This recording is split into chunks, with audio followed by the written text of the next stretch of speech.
मनुष्य से अच्छा तो पक्षी है जो जब जब दाना चुगता है, चुगने से पहले अपनी मुंडी को झुकाता है कि परमात्मा तुझे धन्यवाद है जो मुझे खाने के लिए एक दाना तो दिया है तुमने, एक दाना मुझे दिया। वो पक्षी बार बार जितनी बार दाना उठाता है उतनी बार मुंडी झुकाता है, अपनी गर्दन को, अपने मुख को, अपने शीश को वो झुका देता है। उस दाने को उठाने के लिए नहीं झुकाता, वो परमात्मा को धन्यवाद देने के लिए झुकाता है कि तेरी कृपा से मुझे ये दाना खाने को मिल रहा है। अब ये तो पक्षी हुआ कि जब जब खाता है तब तब वो अपनी चोंच को, अपनी मुंडी को, अपने गले को, अपने शीश को बार बार झुका रहा है, परमात्मा को बार बार धन्यवाद दे रहा है। वो परमात्मा के आगे मस्तक को बार बार झुका रहा है, बार बार प्रणाम कर रहा है कि तेरे बल पर मुझे एक दाना खाने को मिला, तेरे बल पर मुझे ये दाना खाने को मिल रहा। जितनी बार पक्षी शीश झुकाता है उतनी बार मेरे बाबा विश्वनाथ को, मेरे शंभू को, मेरे ओघड़ी को, मेरे त्रिकालदर्शी, मेरे कैलाशी, मेरे अविनाशी, मेरे कुबेर भंडारी को बार बार धन्यवाद देता है। और एक इंसान दिन भर खाता है पर धन्यवाद देने का टाइम 2 समय बना रखा है। हम 2 अगरबत्ती सुबह लगा देते हैं, शाम को दिया लगा देते हैं, उतनी देर में भगवान का कोटा पूरा कर देते हैं। मतलब भगवान को भी काम के रूप में यूज कर रहा है।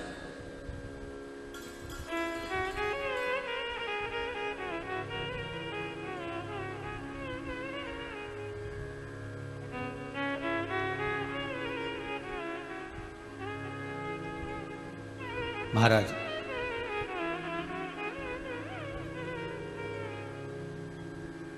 केवल मंदिर जाने पर परमात्मा कभी नहीं मिला रे बाबू। पोथी पढ़ पढ़ जग मुआ, पंडित भयो ना कोई, 2.5 अक्षर प्रेम का पढ़े सो पंडित हो। वो 2.5 अक्षर है कौन सा?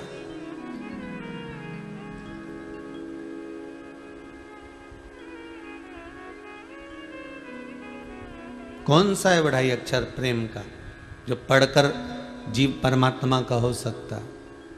और वो 2.5 अक्षर कोई दूसरा नहीं, वो 2.5 अक्षर केवल आपके हृदय का मन चित्त वृत्ति को किसी भूखे के भोजन में, किसी प्यासे के पानी में, किसी पथिक के पवन में, राहगीर की सेवा में लगा देने पर ही परमात्मा प्रसन्न हो जाता है। कहते हैं आप मंदिर में जाकर अगरबत्ती नहीं लगा सकते, धूप बत्ती नहीं लगा सकते, दिया नहीं जला सकते, बेलपत्र नहीं चढ़ा सकते, पानी नहीं चढ़ा सकते, चंदन नहीं लगा सकते, पुष्प नहीं लगा सकते, पुष्प नहीं चढ़ा सकते, आप भगवान को जल नहीं चढ़ा सकते। भले मत चढ़ाओ, मेरा शंकर कभी आपसे कहने के लिए नहीं आएगा कि तूने ये नहीं करा।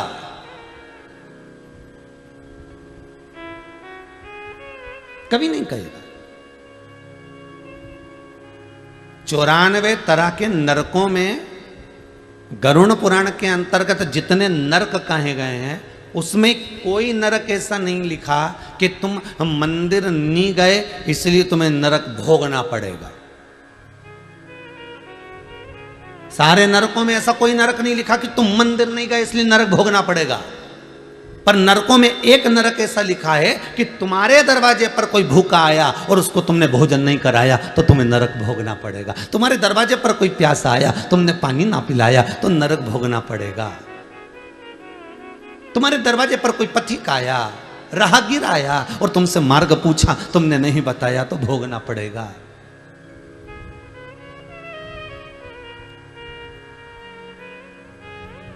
तुम्हारे दरवाजे पर गौ माता आई, एक रोटी ना दे पाए, दरवाजे पर रात भर कुत्ता भौंकता रहा, तुम्हारी चौकीदारी करता रहा क्योंकि उसको एक रोटी इस दरवाजे से मिलती थी और वो नहीं दे पाए तो नरक भोगना पड़ेगा।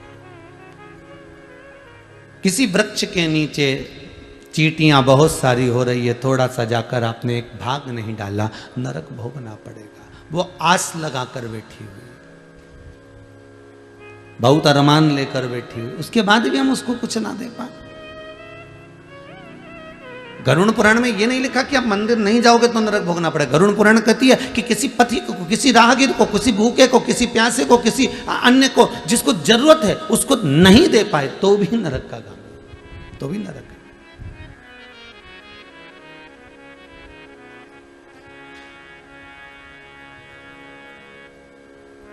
और वो कहते हैं ना स्वयं खा लेना सुकृति है, छोड़ाकर खा लेना विकृति है, पर बांट कर खाना ये मेरी भारत देश की संस्कृति है। यही भारत भूमि की संस्कृति है। बड़ा भाई ताने पर ताना दे दे, गाली पर गाली दे दे, अपशब्द पर अपशब्द कह दे। छोटा भाई ताने पर ताना दे दे, अपशब्द पर अपशब्द कह दे, गाली पर गाली दे दे। देवरानी कितनी भी गाली दे, जेठानी कितनी भी गाली दे, ननंद कितनी भी गाली दे, सास कितनी भी गाली दे, अपशब्दों पर अपशब्द कह रही हो, वाणी पर वाणी कह रही हो, गाली पर गाली दे रही हो, पर फिर भी आपकी चेष्टा, आपकी एकाग्रता, आपकी चित्त वृत्ति, आपका मन, सास गाली दे रही है बहू को, वो दे। बहू अगर कुछ कह रही है उसकी मर्जी, वो कहे, मना नहीं, पर निवेदन इतना है, उसके कर्म, उसके कर्मों का भोग उसको भोगना ही है, भोगना ही पड़ेगा। कितना सुंदर लिखा है महाराज। एक संत से, एक गुरु से पूछा गया कि एक कुत्ते ने पूछा एक गुरु के पास जाकर, गुरुदेव मेरी वाणी को आप समझने का प्रयास करिएगा। गुरु बहुत जल्दी समझ जाता है, गुरु गुरु होता है, सतगुरु सतगुरु होता है।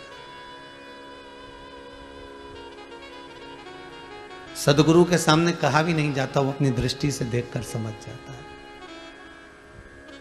गुरुदेव मेरी वाणी को थोड़ा समझिएगा। गुरुजी बोले, बोल क्या बात है। मैं राह में बैठा हुआ था, एक व्यक्ति दौड़ कर आया, मुझ में लात मारकर चला गया। मेरी गलती क्या थी वो बताइए। कभी कभी आपके साथ में भी हुआ होगा, कुत्ता बीच में बैठा होगा या कुत्ते का बच्चा बीच में बैठा होगा और आप जाते जाते उसको लात मार दी है, आप जाते जाते उसको कुछ कर दिए हैं और उसको डंडे से मार दिया, पत्थर मार दिया, लात मार दिया, मान लो आपने कुछ कर दिया है उसके लिए, तो वो कुत्ता गुरु से पूछ रहा है मैंने गलती क्या करी है वो बता। तो कुत्ता कहता है कि मेरी गलती गिनाई जाए, तो गुरु कहते हैं गलती तेरी इस जन्म की नहीं है।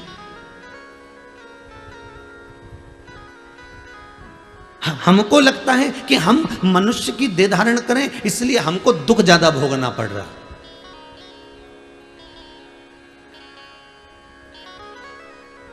हम मनुष्य की देह धारण करें इसलिए दुख हमको मिलता, नहीं नहीं नहीं, ऐसा नहीं है। जिस योनि में रहोगे, 84 लाख योनियां जो मानव की मिलती है, 20 लाख योनि तो ये पेड़ पौधे की है। जितने तुम्हें पेड़ पौधे नजर आए इस पृथ्वी पर, समझ लेना 20 लाख योनि वृक्ष की, पौधों की, पत्तियों की है, दुर्वा की है। 20 लाख योनि केवल इन वृक्ष जैसे खड़े ठूट जैसे पड़े रहना पड़ेगा। पानी भी गिर रहा है, गर्मी भी पड़ रही है, ठंड भी पड़ रही है, एक जैसे लोग पत्थर उठा उठाकर मार भी रहे हैं। 20 लाख योनि में से ये जितने पौधे होते हैं, जितने वृक्ष होते हैं, ये हाथ जोड़ते हैं परमात्मा के कि हमको कांटे वाला पौधा बनाना। कौन सा पौधा बनाना? कांटे वाला। ये जब वृक्ष की 20 लाख योनियां होती हैं तो परमात्मा के आगे हाथ जोड़ते हैं, हमें कांटे वाला पौधा बना दो, पर हमें फल वाला पौधा मत बनाना। वृक्ष कहते हैं हमें फल वाला पौधा मत बनाना, हमें आम का पेड़ मत बनाना, हमें बेर का पेड़ मत बनाना, हमें इमली का पेड़ मत बनाना, जिसमें फल लगते हो, सेतूत लगते हो, जिसमें खजूरे लगते हो, ऐसा पौधा हमें मत बनाना। हमको तो तुम कांटे वाला बना दो, बेकार बना दो, पर हमें फल वाला पौधा मत बनाना। 20 लाख योनियों में से 20 लाख योनि के जब वृक्ष की योनि बनती है तो ये निवेदन करते हैं। तो पूछा इनसे, तुम क्यों नहीं बनना चाहते आम का पौधा, तुम क्यों नहीं बनना चाहते इमली का पौधा, तुम क्यों नहीं बनना चाहते यहाँ पर खजूर का पौधा, क्यों नहीं बनना चाहते तुम जामुन का पौधा? तो वृक्ष कहते हैं हम पल पोस कर बड़े होते हैं, बड़ी मुश्किल से तो खड़े रहते हैं, पानी में, गर्मी में, ठंड में खड़े हुए हैं, उसके बाद भी हर साल लोग आते हैं और पत्थर मार मार कर जाते हैं। ये सहन नहीं हो पाता है, ये सहन नहीं हो पाता।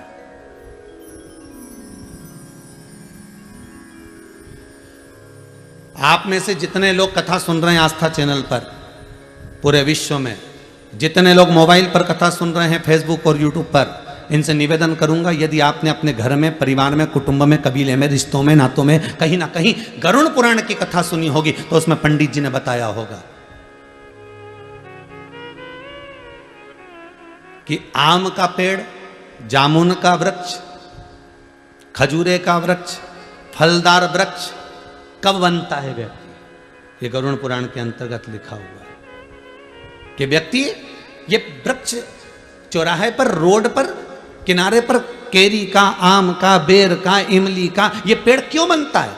तो उस गरुड़ पुराण के अंतर्गत लिखा है जो मानव का शरीर धारण कर कर, मनुष्य की देह धारण कर कर, मनुष्य का शरीर पाने के बाद भी अपने ही रिश्तेदारों को दिन भर गालियां देता है, चाहे बहू को दे, चाहे सास को दे, चाहे ननद को दे, देवरानी को दे, जिठानी को दे, भाई को दे, कुटुंब को दे, कबीले को दे, जो इतनी गालियां पर गालियां अंबानियां बौछार करता है, वही मरने के बाद ये फलदार वृक्ष बनता है। और लोग जैसे ये रुक रुक के गाली बकती है ना, रोज तो नहीं बकती, इसको कोई पागल कुत्ता तो नहीं काटा कि ये रोज गाली बकेगा, ये रोज गाली बकेगी, ये रुक रुक के बकती है। 6 महीने में, 3 महीने में, 4 महीने में, 8 महीने में, साल भर में, ऐसे लोग गालियां देते हैं। उसी तरह साल साल भर में इसमें भी फल लगते हैं और लोग दे पत्थर मारते हैं, इसने गाली दी, इसको दिया पत्थर।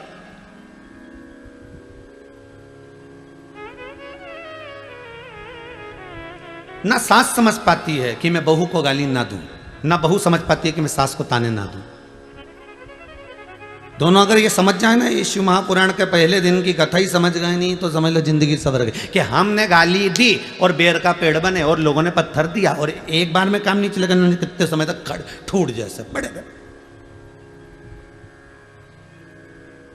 हमने अपशब्द किया, बस वो विक्रम और बेताल की कथा याद कर लो, तू बोला और मैं चला, उतने में समझ जा। हमने किसी को अपशब्द कहा, हमने किसी को ताना दिया, हमने किसी को गाली दी, हमने किसी के लिए अपशब्द कहा, बस समझ लेना इमली का पेड़ बनने वाले हो, बस बेर का पेड़ बनने वाले हो, केरी का पेड़ बनने वाले हो। और ऐसी जगह भगवान लगाएगा कि लोग पत्थर मार के जाएंगे और पत्थर खाए बगैर तुम मानने वाले नहीं हो, क्योंकि तुम्हारे मुख से अपशब्द इतने निकल गए, ताने इतने निकल गए, गालियां इतनी निकल गई कि संबोधन किससे। जैसे तुमने बौछार करी वैसे पत्थर की बौछार होती।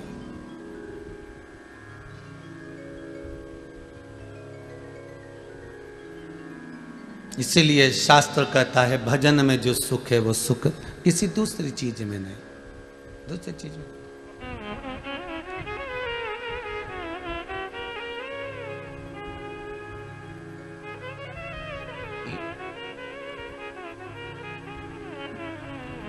ये चंडीगढ़ के रमेश कुमार जी अगर कथा करवा रहे हैं, इन्होंने आशीष जी को लिखकर भेजा है, समीर जी को।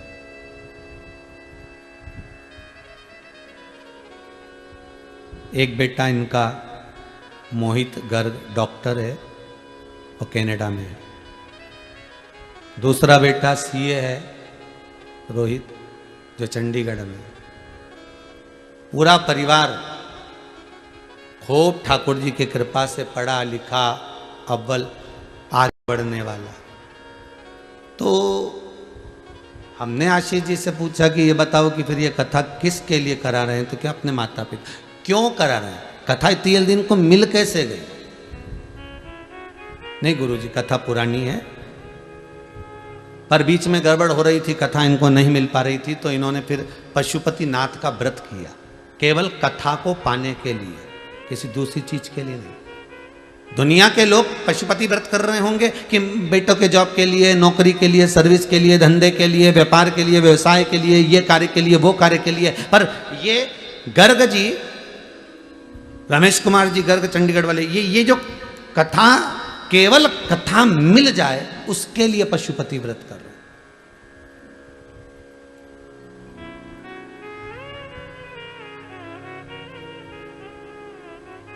और देखिए कैलाश मानसरोवर की इन्होंने यात्रा करी तो भी वहां विनती करके आए, एक बार बस बाबा कृपा करना, एक बार कृपा ऐसी हो जाए कि बस शिव महापुराण की कथा का रस तत्व मिल जाए। कुछ मांगना नहीं है, मांगा किसको है, परमात्मा। मांगा किसको है, केवल परमात्मा को। और वो परमात्मा का चरणारविंद का अगर सुख मिल गया तो जीवन में कोई दूसरे सुख की जरूरत ही नहीं। मिले ताहे सच्चा सुख केवल, भोलेनाथ तुम्हारे चरणों में, शंभुनाथ तुम्हारे चरणों में। वो जीवन का सुख मिल जाए बस, बहुत उतना। वो सुख सर्वप्रथम। आप अपशब्द कह दोगे, कहे थोड़ी देर के लिए आपने अपशब्द कह दिया, थोड़ी देर के लिए आपके मुख से अपशब्द निकल गया, थोड़ी देर के लिए आपके मुख से गाली निकल गई, थोड़ी देर के लिए आपके मुख से ताने निकल गए, थोड़ी देर के लिए आपने किसी का दिल दुखा दिया, पर उतना याद जरूर रखना कि बेर का पेड़ जब जब यहाँ से जाओ ना, जब जब कहीं निकल के जाओ ना, तो बेर का पेड़ मिल जाए तो समझ लेना ये भी वही है, अपने ही रिश्तेदार। इन्हें खूब गाली बकी ने बापड़ा बेचारा पेड़ बन के खड़ा हो गया। जब तुम इमली का पेड़ देखो तो तुम्हारे मुख पे आ जाना चाहिए ये इमली का पेड़ नहीं, ये कोई बेचारा है जिसने खूब गाली बकी ने इमली का पेड़ बन गया। जब तुम खजूर का पेड़ देखो तो समझ जाना इसने खूब गाली, जब तुम जामुन का पेड़ देखो तो समझ जाना इसने खूब गाली बकी। अर्थात इसको पत्थर जो मिल रहे हैं ये उसी के फल मिल रहे हैं जो इसने करा है।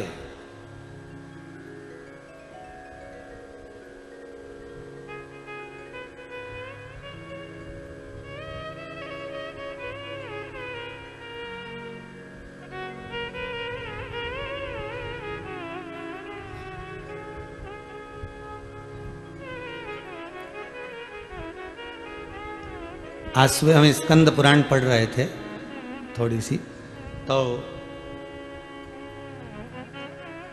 उसमें बंटी जी परिहार ने एक प्रश्न किया है, गुरुदेव आप हमेशा कहते हो कि वृक्ष की योनि ये है, उसकी योनि ये है, ये जो गन्ना लगता है ना, शुगर, गन्ना जिसकी शुगर बनती है, शक्कर बनती है, ये गन्ना भी तो पेड़ पौधे में आता है, तो फिर ये योनि कैसी है?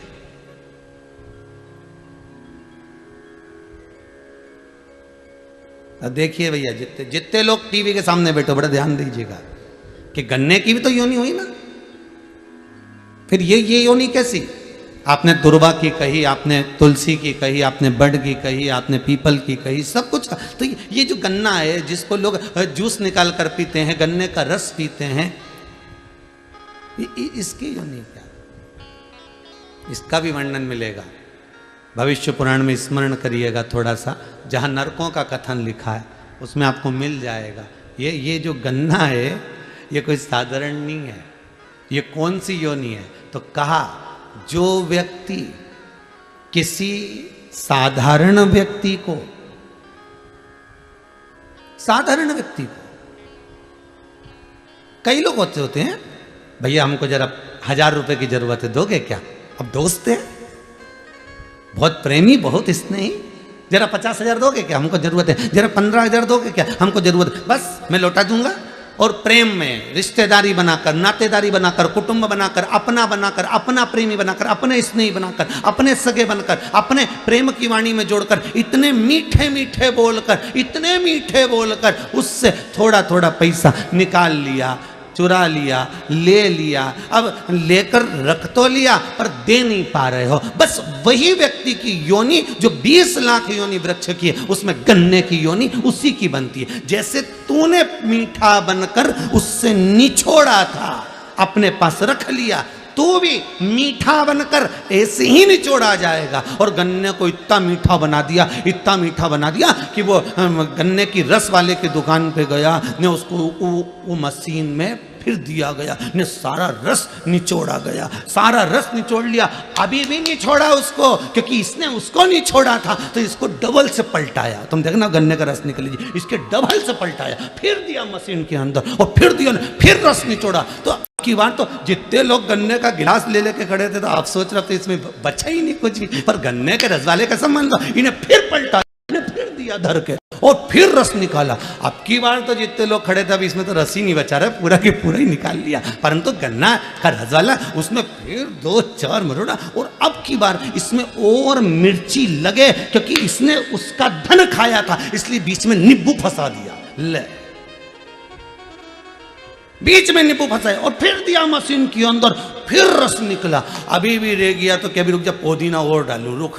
और फिर इसने निचोड़ा, फिर दमदारी से फिर उसको चोरबत्ती करी और फिर वो में पुदीना डाल दिया, ले फिर दिया धर धर के, कहीं नहीं बचा। ऐसा हो गया बेचारा, छिलका छिलका अलग अलग हो गया। फिर उठा के उसने ठेले के, जितने सुन रहे हो आस्था पे बोलो तो, फिर ठेले के नीचे डाल दिया, उसको डस्टबिन में पटक दिया, कचरे में डाल दिया। अब उनमें इतना रस नहीं बचा कि मक्खी भी कुछ खा सके, इतना ही नहीं बचा। फिर भी मक्खी ने सोचा थोड़ा बहुत पड़ा हो तो अपन ही निपटा लो।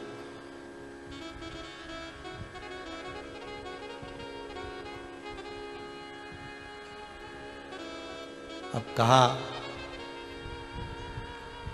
रेते पान चुराए पर गन्ने का रस पीने गए तहसील चुराए। गन्ने का रस पीने गए भोपाल नाका, गन्ने का रस पीने गए हाउसिंग बोर्ड कॉलोनी। तो सोचा अपन रहते तो वहाँ थे, फिर गन्ने का रस वहाँ क्यों पिया? मतलब वो जिसने खाया था उसी एरिया का था, उसी क्षेत्र का था, तो हिसाब बराबर करना है ना। तो उसने तुम्हारा खाया, तुम उसको निपटा जा, पिला दिया, भगवान के ले जा। और जिसका खाया था तो उसने चींटी बनकर निचोड़ा, अभी भी नीचे एक फालतू नहीं पड़ा है वो। जिसका खाया उसने चींटी बनकर निचोड़ा, नहीं छोड़ी 8 दिन तक 7 दिन तक, मक्खी बनकर निचोड़ा, चींटा बनकर निचोड़ा, उसने सब तरह से निचोड़ लिया। अब तो वो गन्ने का छिलका भी कह रहा, भगवान अगली बार किसी का रुपया नहीं खाऊंगा, सबका देख के आऊंगा, नहीं तो फिर निचोड़ा जाऊंगा। ऐसा काम मत करना, भोगना तो।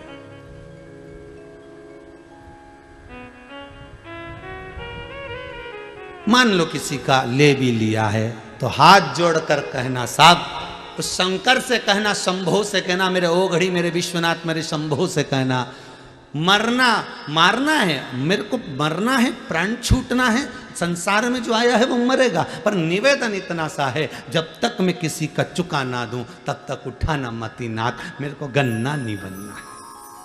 भगवान से कहना, मुझे ऐसा।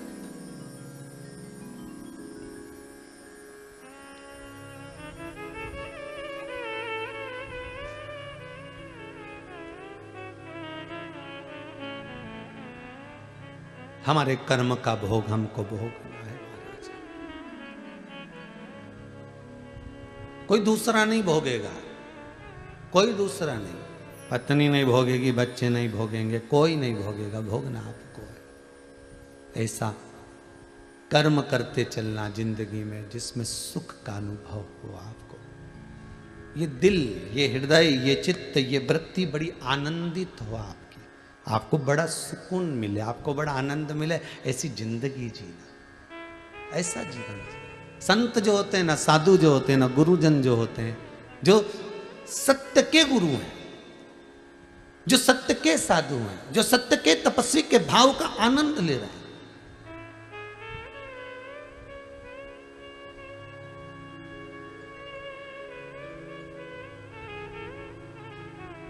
जो सतगुरु होता है वो होता ही अलमस्त, उसको किसी से मतलब नहीं होता साहब, वो अपनी जिंदगी मस्त जीता।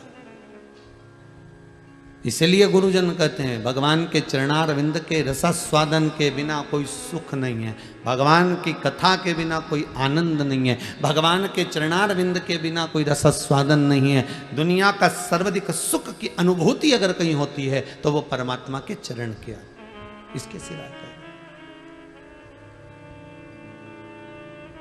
मिलता है सच्चा सुख केवल भोलेनाथ तुम्हारे चरणों में, शंभुनाथ तुम्हारे चरणों में।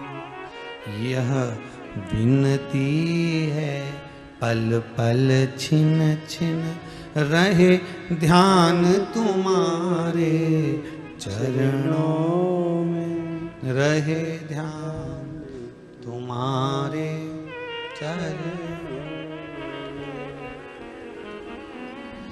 चाहे कांटों पर मुझे चलना हो, चाहे छोड़ के देश निकलना हो, चाहे कांटों पर मुझे चलना हो, चाहे देश निकलना हो, चाहे कांटों पर मुझे चलना हो, चाहे छोड़ के देश निकलना हो, चाहे कांटों पर मुझे चलना हो, चाहे छोड़ के देश निकलना हो, पर मन नहीं डगमग मेरा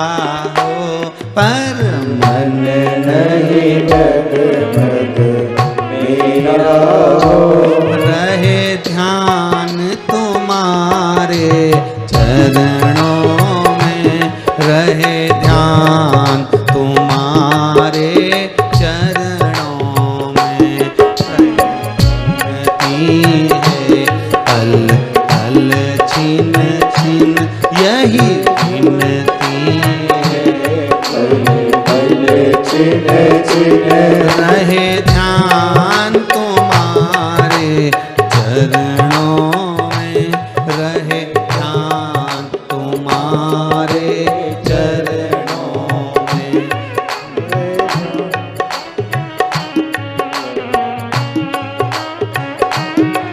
कहो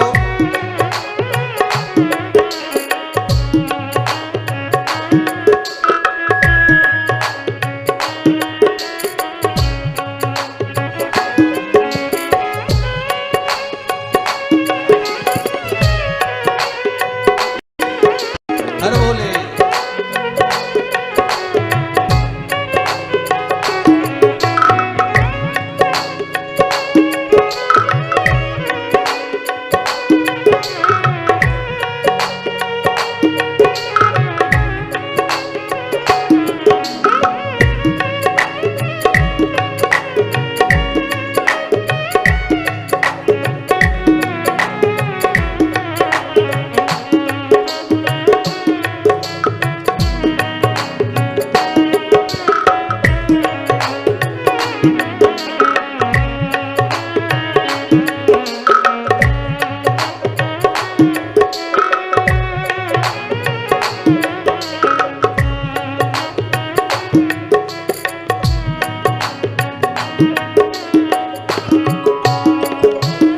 चाहे चारों ओर अंधेरा हो, चाहे मौत ने मुझको घेरा हो, चाहे चारों ओर अंधेरा हो, चाहे मौत ने मुझको घेरा हो, चाहे चारों ओर अंधेरा हो, चाहे मौत ने मुझको घेरा हो, चाहे चारों ओर अंधेरा हो, चाहे मौत ने मुझको घेरा हो, पर मन नहीं डगमग मेरा हो, पर मन नहीं डगमग मेरा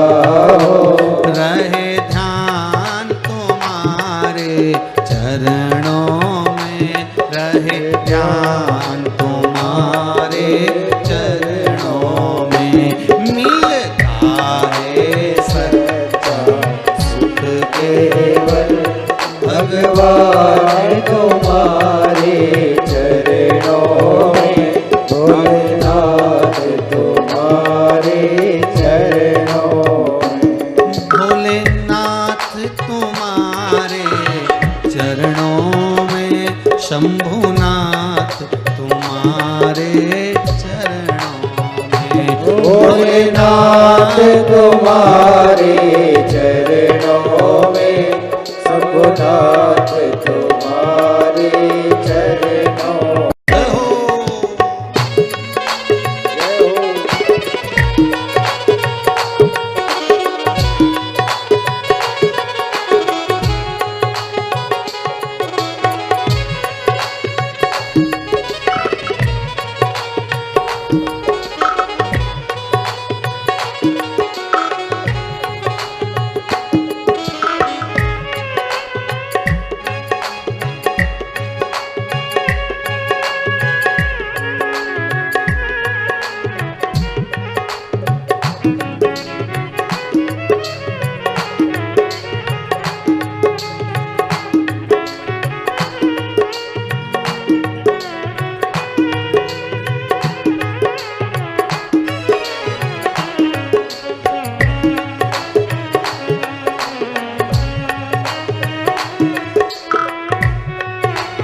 अग्नि में मुझे जलना हो, चाहे छोड़ के देश निकलना हो। चाहे अग्नि में मुझे जलना हो, चाहे छोड़ के देश निकलना हो। चाहे अग्नि में मुझे जलना हो, चाहे छोड़ के देश निकलना हो। चाहे अग्नि में मुझे जलना हो, चाहे छोड़ के देश निकलना हो। पर मन नहीं डगमग मेरा हो, पर मन नहीं डगमग मेरा हो। रहे ध्यान तुम्हारे चरणों में, रहे ध्यान तुम्हारे चरणों में। मिल जाए सच्चा सुख निर्मल भगवान तुम्हारे चरणों में। भोलेनाथ तुम्हारे चरणों में, शंभुनाथ तुम्हारे चरणों में। शंभुनाथ तुम्हारे चरणों में। विश्वनाथ तुम्हारे चरणों में। विश्वनाथ तुम्हारे चरणों में। सोमनाथ तुम्हारे चरणों में। सोमनाथ तुम्हारे चरणों में। हर हर महादेव। भगवान के पावन चरणारविंद का सुख मिले, कर्म का भोग भोगना तो है, कैसे भी भोगना पड़ेगा, पर भोगना है।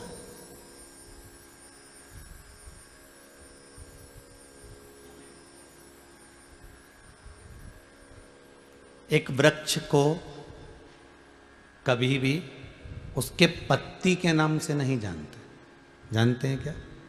जानेंगे तो क्या कहेंगे साहब, ये फूल के नाम से, ये चंपा का फूल का पौधा है, ये मोगरे का पौधा है, ये चमेली का है, या नाम से जानेंगे उसके फल से, ये संतरे का है, नींबू का है, आंवले का है।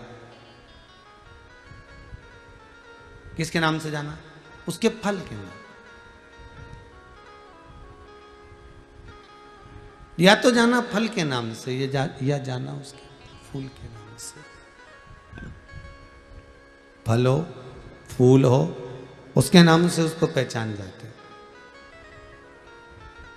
किसी पौधे को पत्ती के नाम से नहीं पहचानते कि ये इसकी पत्ती है, इससे। फल और फूल के नाम से। उसी तरह संसार में आप कैसा भी कर्म कर, जैसा भी आप बोल रहे हो, चाल रहे हो, व्यवहार रख रहे हो, उससे कोई फर्क नहीं पड़ता। संसार में यदि आपको लोग जानेंगे तो आपके कर्म से जानेंगे। पहले कथा में कहा था, व्यक्ति बनना सरल है, पर व्यक्तित्ववान बनना कठिन है।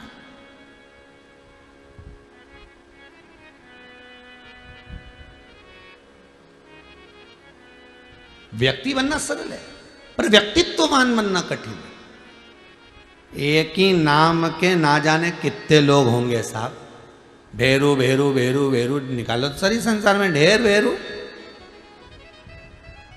राम किशन ढेर राम किशन, जगदीश जगदीश ढेर जगदीश, मनीष मनीष ढेर मनीष, प्रदीप प्रदीप ढेर प्रदीप, अनिल अनिल ढेर अनिल, दीपक दीपक ढेर दीपक, अशोक अशोक, आकाश आकाश, अभिषेक अभिषेक ढेर, रवीन रवीन ढेर रवीन, दीनानाथ दीनानाथ ढेर दीनानाथ ढेर पड़े।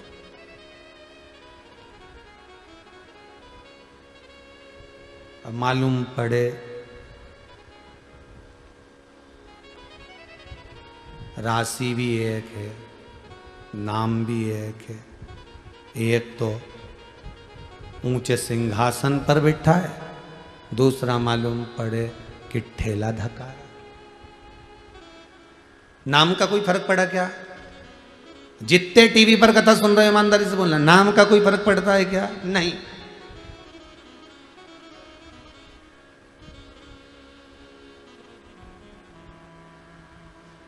फिर वो वाली कथा आ गई। एक पत्नी के पति का नाम था ठनठन पाल। अब वो पत्नी से हमेशा जितने भी सोसाइटी में लोग रहते थे ना, कॉलोनी में, सब कहते थे मिसेस ठनठन पाल। अब उसको बहुत गुस्सा आता था कि मेरे पति का नाम ये ठनठन पाल, बहुत बुरा लगता मुझे। जब देखो, जब जो भी बोले ना मिसेस ठनठन पाल आई हैं, मिसेस ठनठन पाल आई हैं, तो उनका नाम ठनठन पाल, तो वो बड़ा बुरा लगता उनको, ये तो बड़ा बुरा। तो उसने अपने पति से कह दिया, सुनो जी, मेरे को तुम्हारा नाम बहुत बुरा लगता है, इसलिए कुछ भी हो जाए मैं 15 दिन के अंदर तुम्हारा नाम बदल दूंगा। चाहे कुछ भी हो, 15 दिन में मैं तुम्हारा नाम चेंज कर दूंगी। आओ कर दो। पति को क्या करना, जो होगा अब जो चल रहा है वो तो चलता रहेगा, तू घर में कुछ भी बोल, ठीक है। अब उसने नाम चेंज करने का सोचा।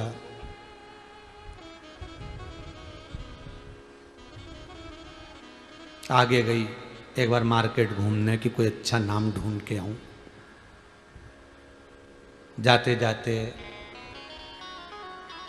उसने एक बुढ़िया को देखा, झाड़ू लगा रही थी,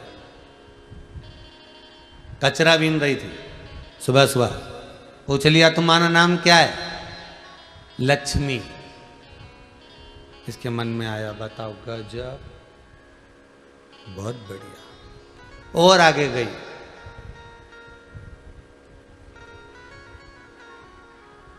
और आगे गई।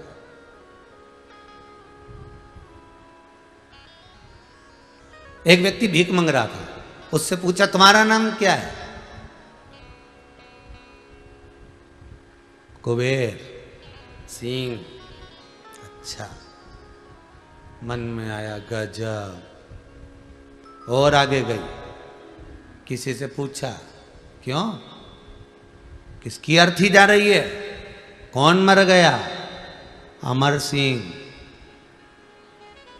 मर गया।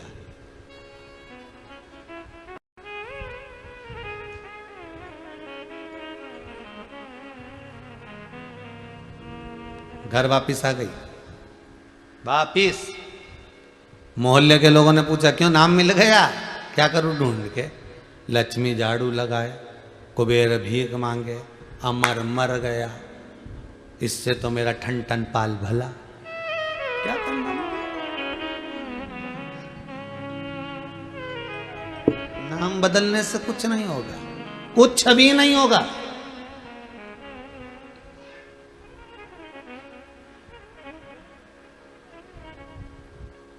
चाहे गूगल पर सर्च कर लो, चाहे नामावली में सर्च कर लो, मेरे बच्चा होने वाला, लड़का होने वाला, उसका नाम क्या रखूंगे? ये नाम रखो। लड़की का नाम, ये क्या होगा इससे? इसका मतलब ये है कि लक्ष्मी, इसका मतलब ये है कि हनुमान, इसका मतलब ये है कि ये राम। तुम रखो, नाम रखने से कुछ नहीं होगा।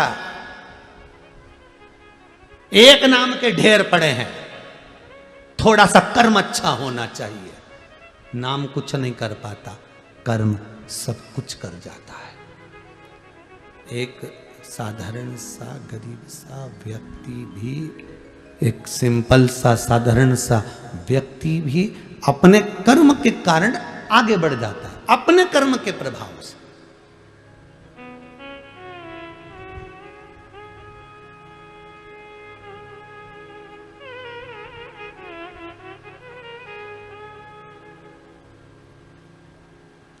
कई कई लोग कहते हैं, महाराज ये हमारे यहाँ का बच्चा बहुत जिद्दी है, बहुत जिद्दी, इतना उपद्रव करता है, इतना, हम तो नाम रखकर परेशान हो गए इसका, ये नाम रख दिया जब से परेशान हो गया। क्या नाम रख के परेशान हो गया?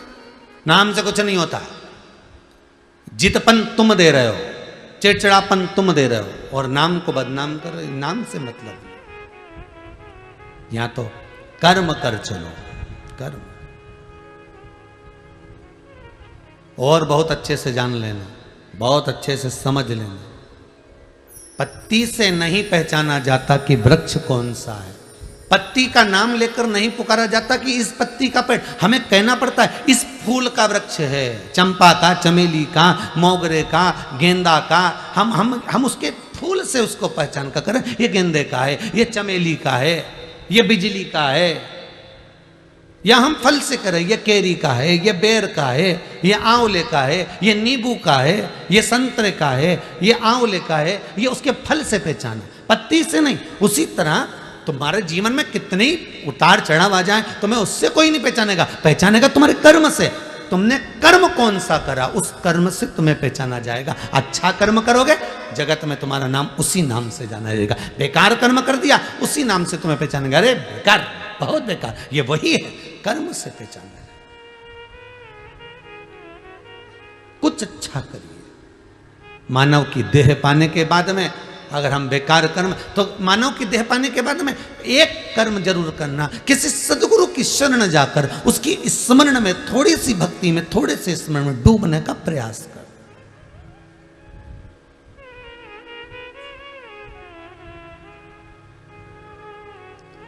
जब कथा विराम हुई इससे पहले वाली ऑस्ट्रेलिया वालों की, उसमें हमने कहा था कि इसके बाद वाली जो कथा है गुरु पूर्णिमा के नज़दीक में है, इसलिए इस कथा में गुरु चरित्रों का वर्णन करेंगे। तो एक व्यक्ति ने लिखकर भेजा व्हाट्सएप पर कि महाराज जी, गुरु का होना क्यों जरूरी है, कारण क्या है?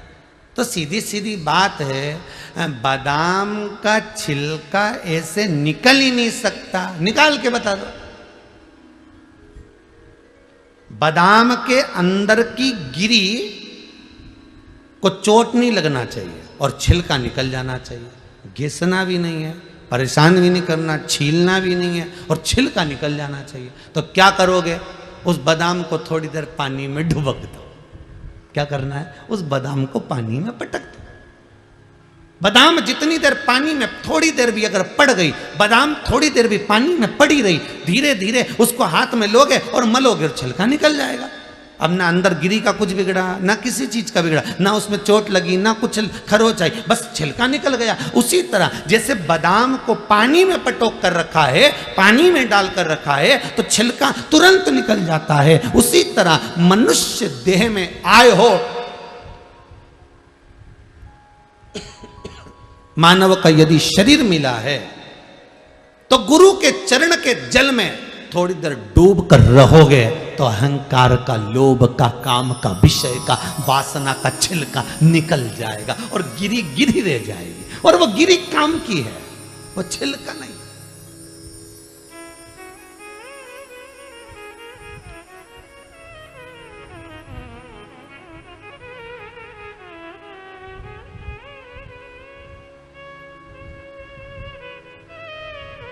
वो गिरी ही काम की है। गुरु चरणारविंद के जल में जब तक डूबे रहोगे तो छिलका निकलने में देरी नहीं लगेगी। अहंकार, काम, लोभ, विषय, वासना, आसक्ति, तृष्णा निकलने में देरी नहीं लगेगी। गिरी भाग रहेगा तो सुख का अनुभव होगा, आनंद।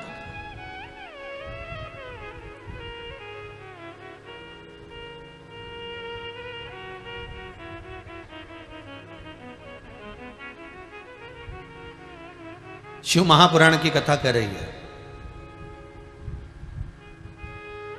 देवराज नाम का ब्राह्मण है, ब्राह्मण कर्म से वंचित है। ब्राह्मण कर्म से क्यों वंचित है? क्योंकि किसी सदगुरु की शरण नहीं जा पाया। बिंदुक नाम का ब्राह्मण कुल में जन्मा है, चोरी कर रहा है, धन लेकर आ रहा है, अपनी पत्नी, धर्म पत्नी को दे रहा है, पर ब्राह्मण कर्म से वंचित है। उसका कारण क्या है? क्योंकि सदगुरु की शरण नहीं जा पाया। इस कथा को सुनने के बाद आप अपनी जिंदगी में एक बात याद रखना, गुरु ढूंढना, बहुत अच्छे से ढूंढना, बहुत अच्छे से, पर जल्दीबाजी में नहीं। तुम्हारा मन, तुम्हारी बुद्धि, तुम्हारा चित्त, तुम्हारी वृत्ति जब तक नहीं कह दे कि इसको गुरु बनाना है, तब तक मत बनाना। उसके बाद ही बनाना जब दिल कह दे तुम्हारा कि ये मुझे तार सकता है, ये मुझे हरि से मिला सकता है।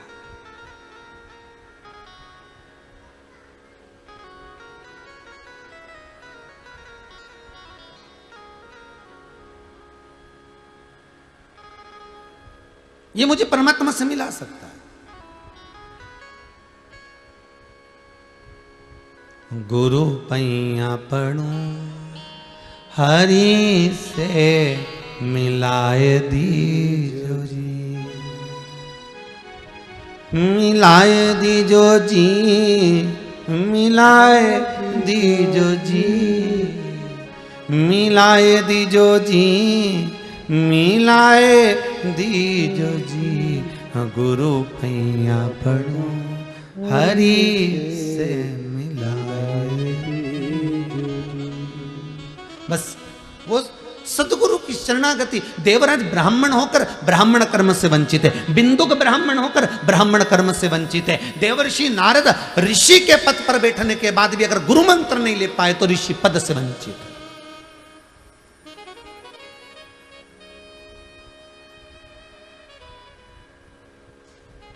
वो सुख कहां, वो आनंद की अनुभूति कहां?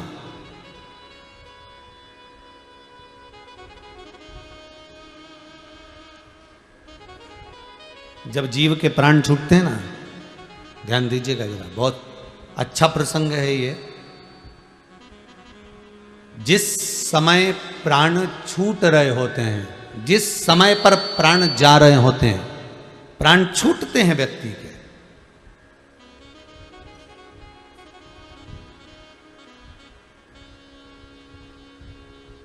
देवलोक, प्रेतलोक। कौन सा लोक है? प्रेतलोक, जिसमें व्यक्ति भूत की योनि पाता है। भूत की योनि से भी आप उसको भी समझ लें थोड़ा सा। जैसे कई लोग जाते हैं और जाते जाते उनको कोई ऐसी हवा लग जाती है, भोजन नहीं भा रहा है, गिरा पड़ा हुआ है, रो रहा है, हंस रहा है, कोई ऐसा काम कर रहा है, सुध नहीं बन पा रही है, वो जो उसको थोड़ा सा कहते हैं इसको हवा लग गई, इसको थोड़ा भूत लग गया, इसको कोई प्रेत लग गया।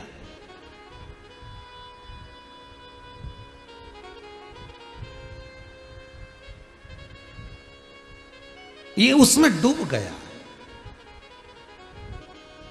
गलत हवा, गरुड़ पुराण, गरुड़ पुराण में लिखा, प्रेत लोक, देवलोक, गलत हवा, प्रेत, पितर, आदिक आदिक जितनी भी हवाएं होती हैं, आपको पहले भी वर्णन करा एक कथा के अंतर्गत, जो 49 पवन होती है, ये जितनी पवन होती है, इसमें कुछ पवन तो अच्छी होती है और कुछ पवन बेकार।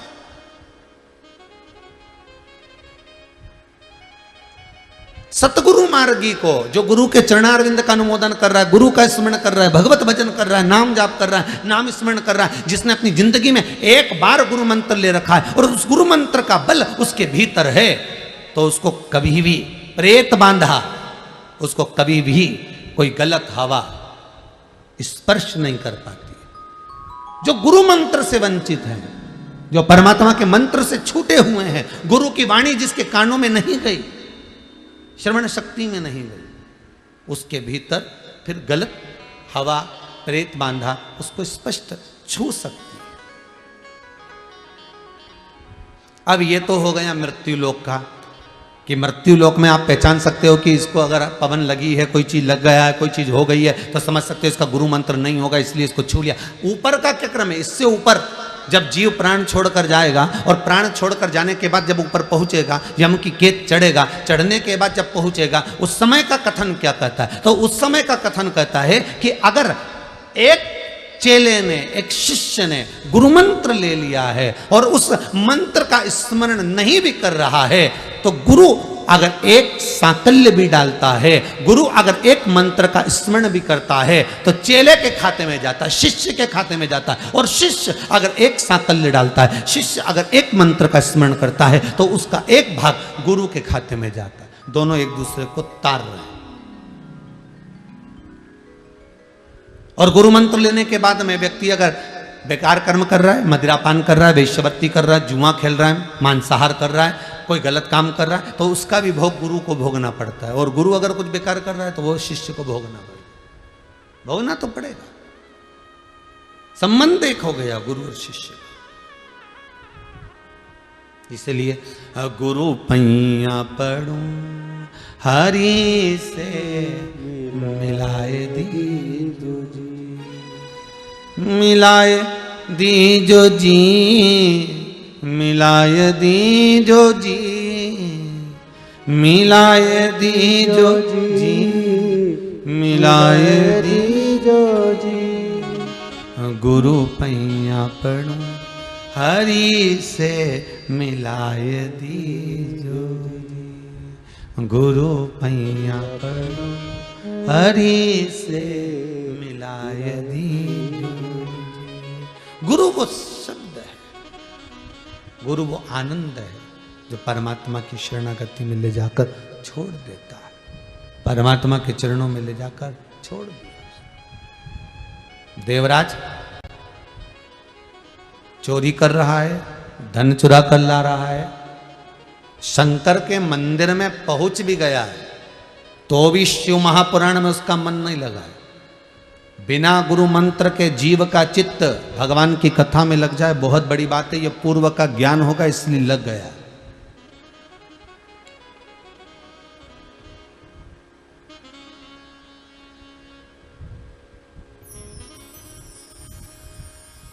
आज के ज़माने में असली गुरु लोगों को मिल नहीं रहे और गुरु को असली चेला मिल नहीं रहा।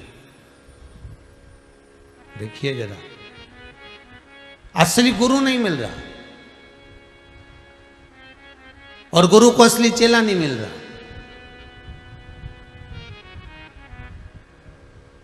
एक गुरुजी तखत पे बैठे थे, शालिग्राम जी की पूजन कर रहे थे। दो चेले थे उनके, एक चेले को आवाज लगाई, चेला ऐ रामू, ऐ रामू। रामू दौड़ कर आया, जी गुरुदेव। बेटा शालिग्राम जी की सेवा चल रही है, थोड़े तुलसी के दल लिया, जा तो जरा तुलसी ला। इतना आलसी चेला, उसने मन में सोचा अगर आज तुलसी लेने चले गया तो ये गुरुजी रोज मुझसे तुलसी मंगवाएंगे। अगर आज चले गया तो गुरुजी रोज मंगवाएंगे। चेला बोला, गुरुदेव तुलसी का पौधा कैसा होता है? गुरुजी ने मन में सोचा गजब का चेला, बताओ यहां आश्रम में रह रहा है और इसको तुलसी का पौधा नहीं मालूम। चल रहने दे, अच्छा। दूसरे चेले को आवाज लगाया, किशोर, ओ किशोर, ओ किशोर। अरे कहां गया किशोर? और किशोर दौड़ के आया, जी गुरुदेव। जा थोड़ा सा तुलसी का दल तोड़ कर लिया। किशोर ने सोचा, बता ये रामू नहीं गया तो मैं काय को जाऊं? गुरुदेव आपने रामू से नहीं कहा, रामू को तुलसी का पौधा नहीं मालूम था। किशोर कहने लगा, तूने तुलसी का पौधा नहीं देखा? इतनी बड़ी बड़ी पत्ती होती है तुलसी की और इतना बड़ा पेड़ होता है।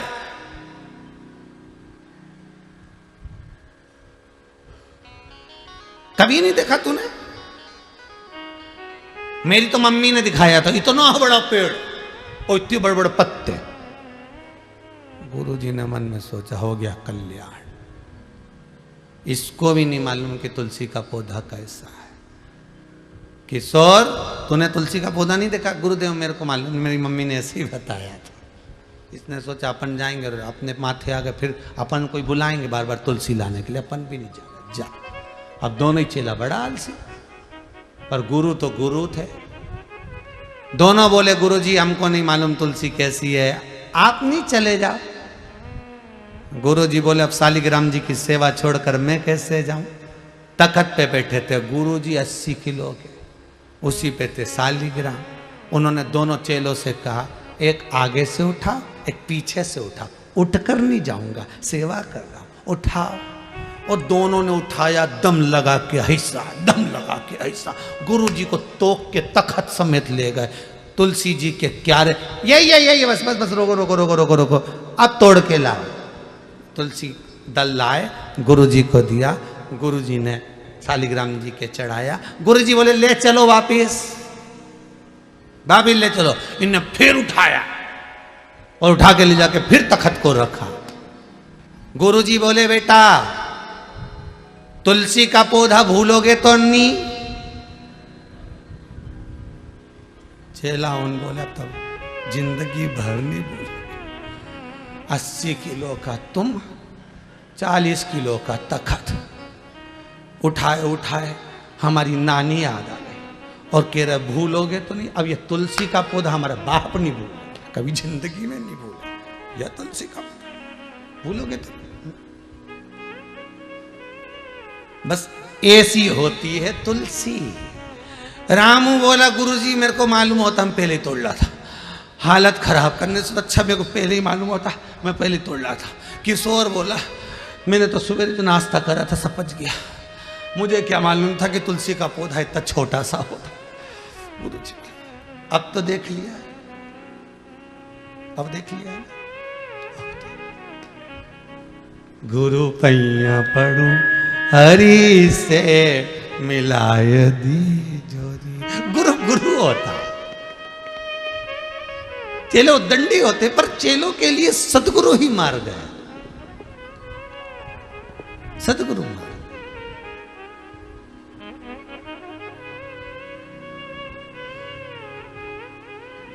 गुरु अपने बच्चे को नहीं पढ़ाता पर अपने शिष्य को ज्ञान दे जाता है। एक एक स्कूल में जाकर देखना, एक एक स्कूल में पहुंचकर देखना, एक लेडीज टीचर को, एक महिला टीचर को देखना, वो अपने छोटे से बच्चे को घर में छोड़कर जाती है। 5, 6, 7, 8 घंटा सवेरे से गई है, 2 बजे तक स्कूल में पूरा फर्ज अदा करती है। उसका बच्चा घर में रो रहा होता है, जिद कर रहा होता है, माता को याद कर रहा होता है, माँ भी बिलखती है, बच्चे की याद आती है, तो भी स्कूल में कलम उठाकर बोर्ड पर लिखकर अपने बच्चों को ज्ञान देती रहती है। इतने बच्चों के लिए अपने बच्चे की बलि दे देती है। वही सद्गुरु होती है, वही टीचर, वही गुरु है, वही गुरु है।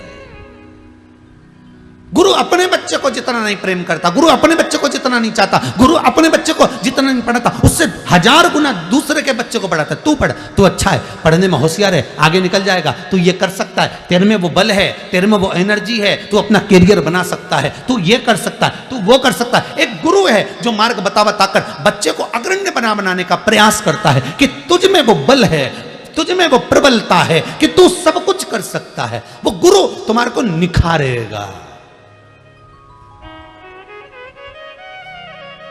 प्रीत करो सो ऐसी कर जो जैसे लोटा डो। अरे गलो फसावे आपनो जी, गला फसावे आपना जी, के पानी पीवे और काना प्रीत निभाजो जी, मन भूल बिसर मत जाना। गुरु की प्रीत एक लोटे और डोर जैसी होती है।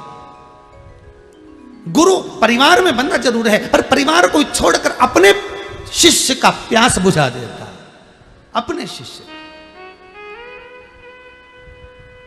गुरु की झोपड़ी टूटी है और शिष्य की झोपड़ी महल है, बना देता है। जा रे सुख से आनंद में अपनी जिंदगी जी, जा।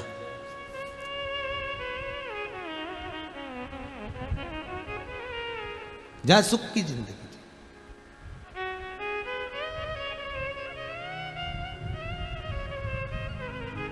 एक हमारे बंटी जी परिवार हैं, उनके कोई परिचित कोई बालक होगा, वो बड़ा दुखी था, 20, 21, 22 साल का। उसके हाथ पैर में, शरीर में छाले हो जाते थे, फूटते थे, घाव हो जाता था, छाले पूरे खाल को निकाल देते थे।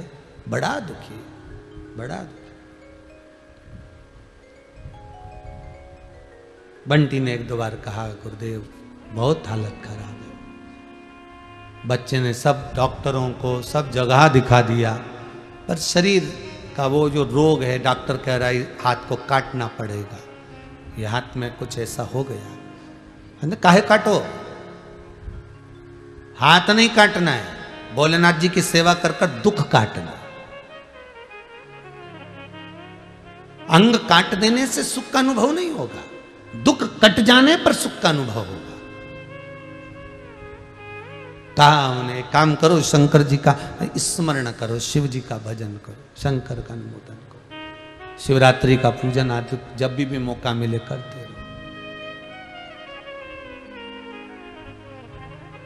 बड़ा सुख है, बड़ा आनंद है। जब देखा, अब सूचना जब मिली कि गुरुदेव उसका हाथ अब पूर्ण तरह से सही हो गए, अब शरीर ठीक हो गया, उसमें आनंद की अनुभूति है, उसमें सुख का एक भान है, आनंद का एक भान। कुछ दे ना दे गुरु, पर यह पक्का है कि वो परमात्मा से मिलन कराने का प्रयास जरूर कर सकते, वो प्रयास करेगा। प्रीत करो सो ऐसी कर जो, जैसे लोटा डो, और गलो फसावे आपनो जी, अरे गलो फसावे आपनो जी, पानी पीवे और काना, प्रीत निभाजो जी, मन बोल बिसर मती जाना। ये प्रीत हो सदगुरु और शिष्य। देवराज को वो गुरु नहीं मिल पाया, इसलिए शिव कथा में बैठने के बाद मंदिर के अंदर शंकर की कथा चल रही है और उस कथा में देवराज का चित्त नहीं लग पाया। विचार करिएगा जी।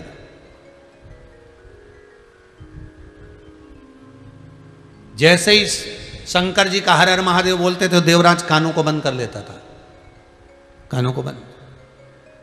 संसार में ऐसे लोग भी मिलेंगे आपको जिनकी चित्तवृत्ति कथा में नहीं लग पाएगी, और कई संसार के लोग ऐसे भी हैं जिनका मन, जिनका चित्त, जिनकी वृत्ति शिव में लगी हुई है। एक कथा सुनी, उसमें भी मन नहीं भराया, दूसरी फिर सुन रहा है, तीसरी फिर सुन रहा है, मन नहीं भरा रहा।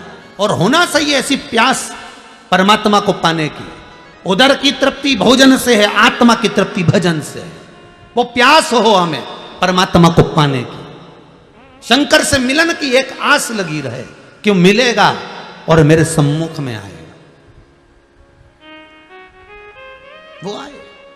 मेरे भोले तेरा सहारा है, मेरे भोले तेरा सहारा है, मेरी नैया का तो किनारा है, मेरी नैया का तो किनारा है। शंभू से मिलन की एक आस वो लगी रहे। देवराज ब्राह्मण होकर गलत कर्म में लगा रहा, बिंदु गलत कर्म में लगा रहा, उसकी चित्तवृत्ति कहीं जुड़ ना पाई क्योंकि गुरु नहीं मिल पाया। गुरु अगर एक बार मिल जाता तो जीवन सार्थक कर देता।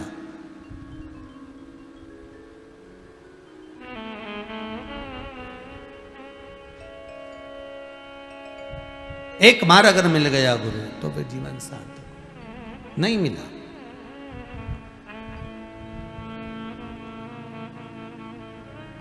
महाराज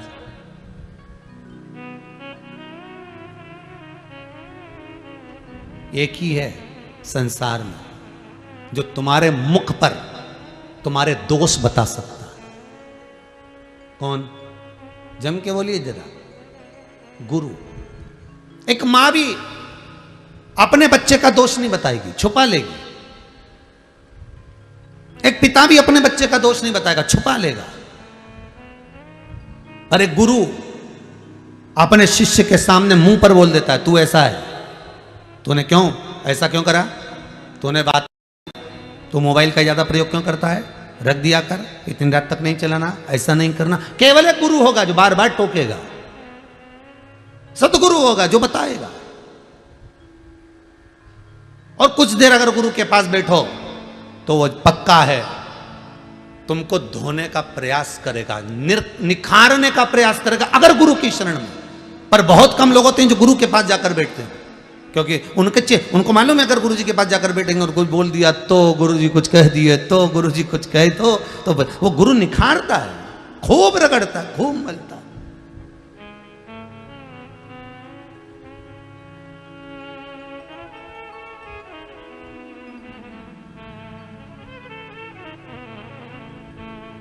एक छोटे से टुकड़े कांच को हीरा बनाने का प्रयास केवल गुरु करता, घिस घिस कर, घिस घिस कर, घिस घिस कर। कोई सहज हो?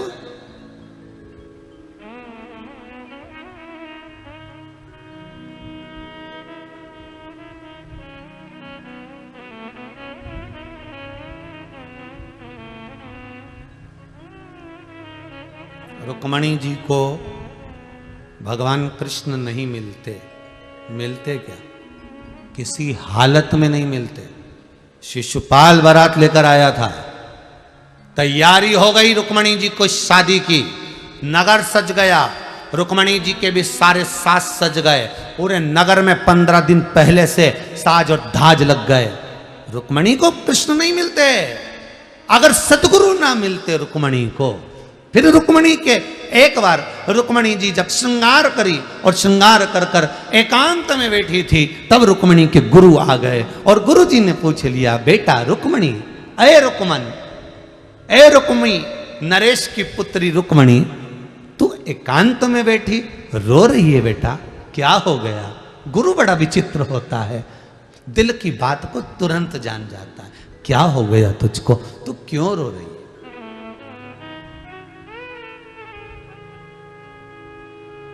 तेरे नैनों में जल भरा है रुक्मणी, तू रोती है क्यों? कारण क्या है? रुक्मणी जी कहती हैं, गुरुदेव, अगर मैंने कहा और यह बात अगर मेरे पिता को, मेरे भाई को, रुक्मी को मालूम पड़ गया, रुक्म बाहु को मालूम पड़ गया, तो फिर तो मेरी गति बिगड़ जाएगी। मैं किसको कहूं ये बात? मैं कह नहीं सकती गुरुदेव, मैं किसी के सामने बोल नहीं सकती गुरुदेव। गुरुजी बोले, मेरे सामने तो, पर गुरुदेव अगर मैंने आपको भी कहा, आप तो राजगुरु हो, हमारे नगर के गुरु हो, हमारे राजघराने के गुरु हो, और आपको मालूम पड़ा और आपने कुछ कह दिया, तो गुरु कहते हैं कभी नहीं छुपाना। एक डॉक्टर,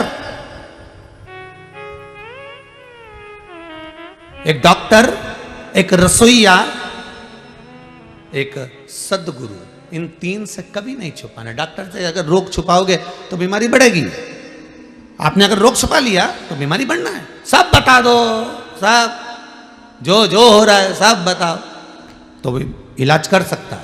तुम छुपा कर रखोगी, एक बीमारी बता दी तुमने, दूसरी नहीं बताई, दूसरी नहीं बताई, तीसरी नहीं बताई, तो छुपेगी तो बीमार होगी। ये इतने सारे लोग ये कोरोना महामारी में, दूसरी लहर में जो मरे हैं, शांत हुए हैं, ये क्यों हुए? 4 दिन 5 दिन तक तो घर में ही पड़े रही है, हमें तो कुछ नहीं हो रही है। खांसी हो तो थोड़ी बहुत हो रही है, सर्दी हो तो थोड़ी बहुत हो रही है, थोड़ी बहुत चल रही है, बता ऐसा होएगा ही नहीं मेरे को, ऐसा हो गई। छुपाते रहे, ना पत्नी को बताएं, ना बच्चों को बताएं, ना किसी को बताएं, ना बताया, टेबलेट लाते रहे, खाते रहे, गोली दवाई लाते रहे, खाते रहे, बस धीरे धीरे धीरे धीरे उस बीमारी ने जड़ पकड़ ली, पकड़ते पकड़ते हृदय पकड़ लिया, श्वास पकड़ ली, और हॉस्पिटल गया, थोड़े दिन टिका और मर गया। छुपाया इसलिए मरे। कोरोना की जांच कराएंगे, लोगों को क्या मालूम पड़ेगा? लोग कहेंगे इसको कोरोना हो गया। अरे दरबार, अरे बीमारी छुपाने से बढ़ती है साहब। तुम तो छाती ठोक कर कह दो हाँ कोरोना हुआ है, क्या कर लोगे? इलाज ही तो होगा ना। 4 लोग बता तो देंगे कि इसको ले जाओ, पकड़ के हॉस्पिटल भर्ती करो, बेचारा ठीक हो जाएगा। पर केवल छुपाया। ये जितने मरे हैं ना, सब छुपा छुपा के मरे हैं। क्यों छुपाओ साहब? किस लिए छुपाओ? पत्नी कह रही किसी को मत बताना, तुम, मैं सब इलाज करवा दूंगी। पति कह रहा तू चुपचाप पड़ी रहे, मैं सब इलाज कर दूंगा, मैं अच्छे अच्छे डॉक्टर से बात कर रहा हूँ, मैं फोन पे संपर्क में लगाऊं, मैं ये ला रहा हूँ, मैं वो ला रहा हूँ। पर जांच मत कराना, जांच मत कराना। मालूम पड़ गया मोबाइल में मैसेज आएगा, सबको सूचना मिल जाएगी इसको कोरोना हो गया है। हे राम, द्वारकानाथ, गजब का ये कथा कह रही है कि डॉक्टर से, वेद से, गुरु से छुपाओ मती, और यहाँ के छुपाओ तो ये जाओ। कौन सा बोले? चलो मत छुपाओ। हम तो अच्छे का इलाज कर देते। फिर परिवार वालों ने कहा एक काम करो, इसको अच्छी अदरक का दूध दे दो, हल्दी का दूध दे दो, और व्हाट्सएप पे तो बहुत सारे डॉक्टर उन चीज़ों लिख लिख के भेज रहे थे, ये कर दो, वो कर दो, नींबू का रस डाल दो, नाक में ये डाल दो, उसमें वो डाल दो, सब कर। ही के बाद क्यों निपटी गया रही है? इसके बाद क्यों मरा? छुपाया। पहले जैसे ही तकलीफ हुई थी, जांच कराता, दवाई खाता, बाल बाका नहीं होता, पर छुपाया। गुरु से क्या छुपाना, सदगुरु से क्या छुपाना, डॉक्टर से क्या छुपाना। यही तो शिव पुराण कह रही है कि छुपाना क्या है।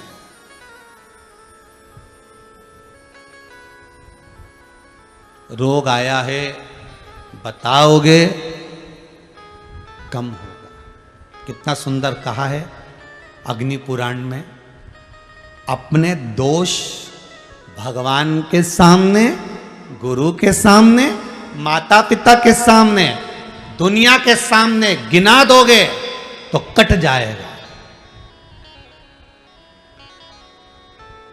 पाप दोष परमात्मा को, गुरु को बता देने पर कट जाता है। पुण्य दुनिया को, परमात्मा को, किसी को बता देने से छिन्नित हो जाता है। पुण्य भी नहीं बताया जाता, पुण्य किसी को बताना नहीं है, और पाप बता देना।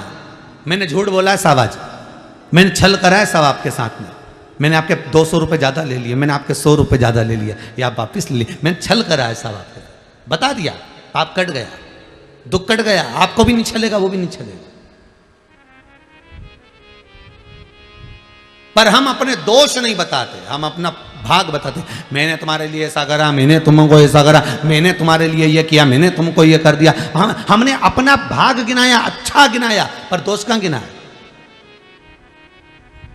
केवल एक गुरु होता है जो तुम्हारे दोष गिना देता है। क्यों रे, तुमने ऐसा करा है, इधर आ, यहां बैठ, ऐसा कर, चलो सेवा करो, चलो झाड़ू लगाओ, चलो बुआरी काटो, चलो पोछा लगाओ। गुरु तुम्हारी अहंकार को गिराएगा, तुम्हारे अभिमान को नीचे पटकवा देगा, कैसे भी पटकेगा, पटक देगा। जहां अभिमान में फूले, गुरु जी ने कह दिया चलो उठाओ जरा, ये पादुका उठा के उधर से लाओ, जाओ झाड़ू उठा के उधर से लाओ। जहां अभिमान आया गुरु उसको पटक देगा तुरंत। चेले को लगेगा गुरुजी मुझे झाड़ू लगाने का बोल रहे हैं, गुरुजी मुझे बर्तन मांजने का बोल रहे हैं, गुरुजी मुझे पादुका लाने का बोल रहे हैं, गुरुजी मुझे कपड़े उठाने का बोल रहे हैं, गुरुजी मुझे कपड़े धोने का बोल रहे हैं। पर क्यों बोल रहे हैं, उसका कारण है कहीं अभिमान आ रहा है, गुरु उसको काट रहा है। वो निखारने से पहले उसको धो देगा।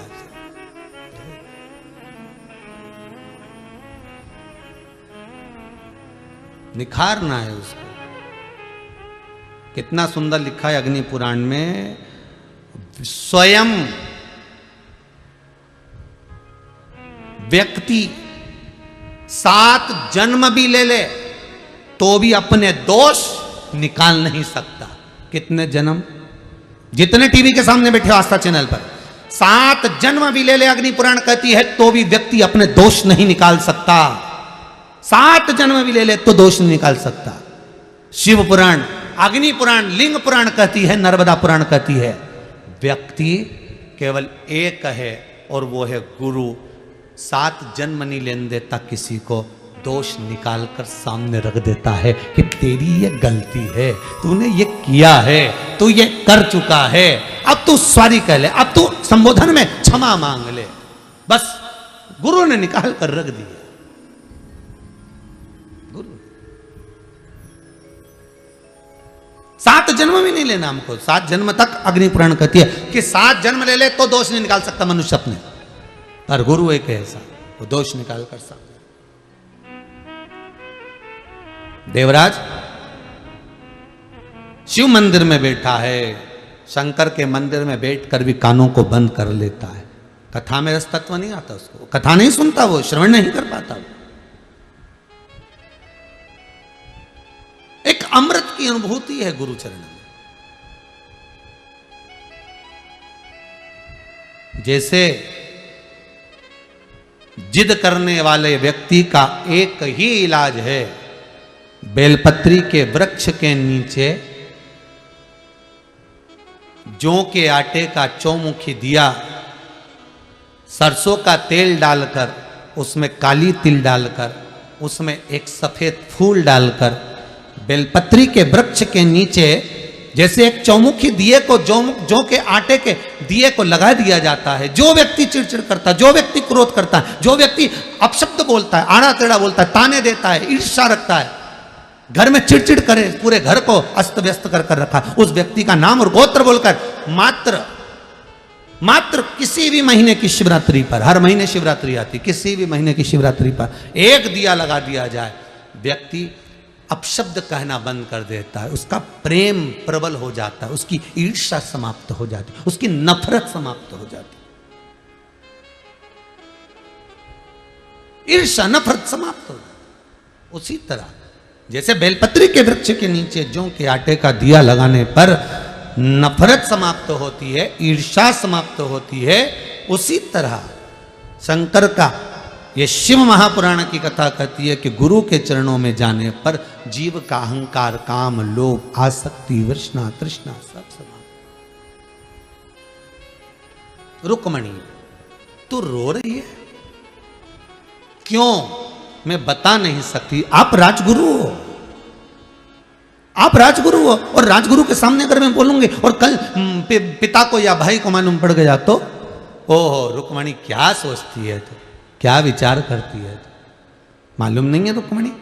गुरु कैसे, गुरुजन से छुपाया नहीं जाता, गुरु के आगे क्या छुपाना है, क्या छुपाना। रुक्मणी को कृष्ण नहीं मिलते साहब अगर गुरु ना होते। अगर गुरु ना होते तो रुक्मणी को कृष्ण मिलना बहुत कठिन। कर्म को काटने वाला, परमात्मा से मिलाने वाला कोई सतगुरु ही होगा। हम आपसे बार बार कहते हैं ना, कई बार आपको कहा कि आपके यहां अगर धन की कमी पड़ रही है, पैसा नहीं आ रहा, व्यापार नहीं चल रहा, दुकान नहीं चल रही, धंधा नहीं चल रहा, नौकरी नहीं लग रही, सर्विस नहीं लग रही, तो हमने बार बार आपको कहा है कि सोमवार की सोमवार एक दिया बेलपत्री के पेड़ के नीचे लगाओ घी का, और एक दिया शंकर के मंदिर की चौखट पर लगाकर। बार बार आपको कहा लगाओ, एक दो सोमवार लगाकर तो देखो व्यापार चलता कि नहीं चलता। उस पर विश्वास रखकर लगाओगे, सुख मिलेगा, आनंद की अनुभूति होगी।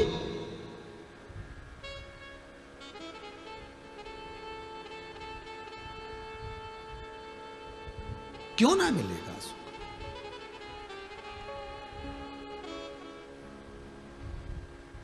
रुक्मणी तू रो रही है? हाँ गुरुदेव मैं बता नहीं सकती, पर गुरुजी करे बताना तो पड़ेगा, नहीं बताएगी तो हल कैसे निकले, बता क्या बात है। तब रुक्मणी जी रोते रोते गुरु चरणारविंद को पकड़ ले, गुरु चरण को पकड़ा रुक्मणी। बोल रुक्मणी। रुक्मणी जी कहती है, रुक्मणी जी बोलती है, रुक्मणी जी कह रही हैं गुरुदेव बात इतनी सी है, मेरे हृदय में कृष्ण बैठे हैं क्योंकि मैंने बाल्यावस्था से कृष्ण को अपना माना, कृष्ण को मैं अपना मानती, पर मेरे भाइयों ने मेरा विवाह शिशुपाल के साथ पक्का कर दिया। अब आप बताएं मैं कृष्ण को चाहती हूं, विवाह उनसे करूंगी और कैसे शिशुपाल से विवाह करूं। भगवान बोले, गुरुजी बोले इतनी सी बात। अब गुरुजी हल निकाल दिए, देखो कितनी जोरदार, इतनी सी बात। अगर कृष्ण तुझे चाहते हैं तो रुक्मणी जी बोली मैं ये नहीं कहती कि कृष्ण मुझे चाहते, मैं तो इतना कहती हूं कि मैं कृष्ण को चाहती हूं।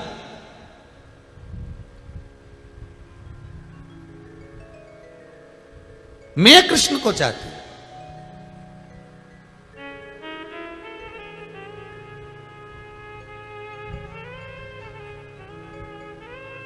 ओहो, भगवान बोले फिर तो विवाह, वही का तो टेंशन है, उनको तो मालूम ही नहीं कि मेरा विवाह हो रहा है और मैं उनको इतना स्नेह करती हूँ ये भी नहीं मालूम उनको। तो गुरुजी बोले फिर तो ये बड़े गजब की बात है, फिर तो तेरा विवाह शिशुपाल के साथ हो गई होगा। तो इतने में रुक्मणी जी बोली फिर तुमने गुरु मंत्र काय को दिया, ये तो बताओ। अभी तो बोले थे कि गुरु के आगे सब कह देना चाहिए और गुरु के आगे कह दिया तो अब आपका फर्ज है निभाना। गुरु जी बोले अब भूल मती, ये ले एक सुंदर सा पत्र लिख दे और सुन जो तेरे दिल में है सब लिख दे, बाकी का मैं निपट लूंगा। और रुक्मणी जी ने सतगुरु मेरो संदेश हरि से जाए सुना दे, मेरी नैया पड़ी रे मझधार, गुरु जी इसे पार लगा दे। पत्र लिखा, सब लिख दिया। मैं तो द्वार द्वार पर हारी, पर सब कोई मिलते भिखारी। मैं तो द्वार द्वार पर हारी, पर सब कोई मिलते भिखारी। एक दाता द्वारिका नाथ, मुझे तेरे पास बुला लेना। सतगुरु मेरो संदेश हरि से जाए सुना देना। सतगुरु मेरो संदेश हरि से जाए सुना देना। सतगुरु मेरो संदेश हरि से जाए सुना देना। सतगुरु सब गाइए, प्रेम से गाइए। संदेश हरि से जाए सुना देना। तेरी माला जपूंगी दिन रात, गुरु जी मुझे शरण लगा लेना। तेरी माला जपूं दिन रात, प्रभु जी तुम चरण लगा लेना। आओ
तो जानो गुरु जी घट घट की, मेरी नैया बवर बीच अटकी। तुम तो जानो गुरु जी घट घट के, मेरी नैया बवर बीच अटकी। तुम तो जानो गुरु जी घट घट की, मेरी नैया बवर बीच अटकी। तुम तो जानो गुरु जी घट घट की, मेरी नैया बवर बीच अटकी। मेरो तू जो नहीं रे आधार, गुरु जी से पार लगा देना। मेरो तू जो नहीं रे आधार, गुरु जी से पार लगा देना। सतगुरु मेरो संदेश हरि से जाए सुना देना। सतगुरु मेरो संदेश हरि से जाए सुना देना। तेरी माला जपूंगी दिन रात, गुरु जी से पार लगा देना। तेरी माला जपूं मैं दिन रात, गुरु जी से पार लगा देना।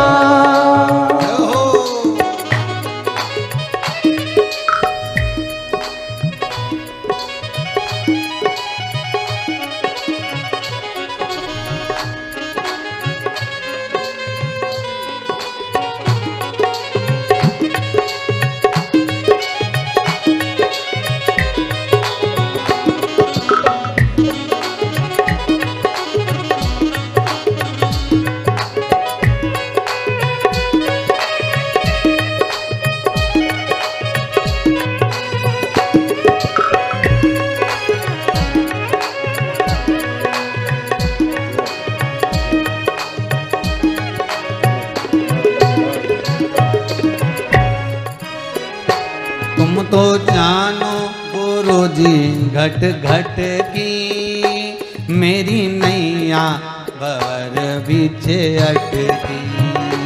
तुम तो जानो गुरु जी घट घट की मेरी नैया भंवर बीच अटकी। तुम तो जानो गुरु जी घट घट की मेरी नैया भंवर बीच अटकी। तुम तो जानो गुरु जी घट घट की मेरी नैया भंवर बीच अटकी। ये डूब न जाए इस बार गुरु जी से पार लगा देना। ये डूब न जाए इस बार गुरु जी से पार लगा देना। तेरी माला जपूंगी दिन रात गुरु जी से पार लगा देना। ओ तेरी माला जप में दिन रात गुरु जी से पार लगा देना। तेरी माला जपूंगी दिन रात गुरु जी से पार लगा देना। ओ तेरी माला जप में दिन रात गुरु जी से पार लगा देना। गुरु जी से पार लगा देना। गुरु जी से पार लगा देना। सदगुरुदेव के हाथ में पत्र दिया, पत्र देकर कहा कि इस पत्र को आप लीजिए गुरुदेव, ये पत्र आप जो करना है आपकी मर्जी। और गुरुजी ने वो पत्र लिया, द्वारकाधीश को दिया और पत्र लेने के बाद भगवान को क्या कहा, ये पत्र रुक्मणी जी ने भेजा, तुम्हारी मर्जी, तुम जानो, तुम्हारा काम जाने। पत्र सुनते से ही भगवान ने कह दिया रुक्मणी को लेने जाऊंगा। अर्थात गुरु के पास जाकर अपने दिल की बात कह देने पर गुरु उस मंजिल तक पहुंचा देता है, ये पक्का। आप गुरु के पास जाकर कहो तो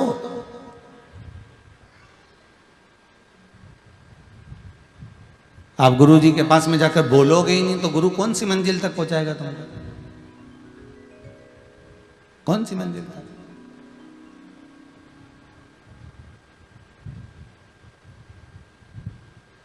इस कुबेरेश्वर धाम में भले अभी प्राण प्रतिष्ठा नहीं हुई भगवान की, क्योंकि अभी तो मंदिरों का काम निर्माण चालू है, वृद्धाश्रम का काम चालू है, गौशाला का काम चालू है, सब काम चल रहा है। पर इस कुबेरेश्वर धाम का एक बड़ा प्रबल भाव है कि यहाँ जो मन से, भाव से, चित्त से, भगवान को रिझाता है, भाव से, चित्त से जो जो कामना कर जीव आता है, उसकी कामना बाबा पूरा जरूर करता है। 3 महीने में वो बुलाता ही रहता है, आइए, चले आइए।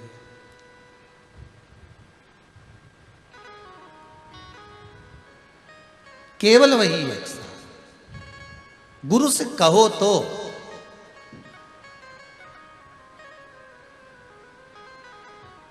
शिव रूपी गुरु के सामने अपने हृदय की बात कहोगे, क्यों ना सुनेगा, क्यों ना सुनेगा।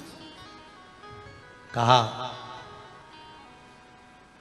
रुक्मणी जी ने मन की बात कही, शंकर मिल गए, भगवान कृष्ण मिल गए।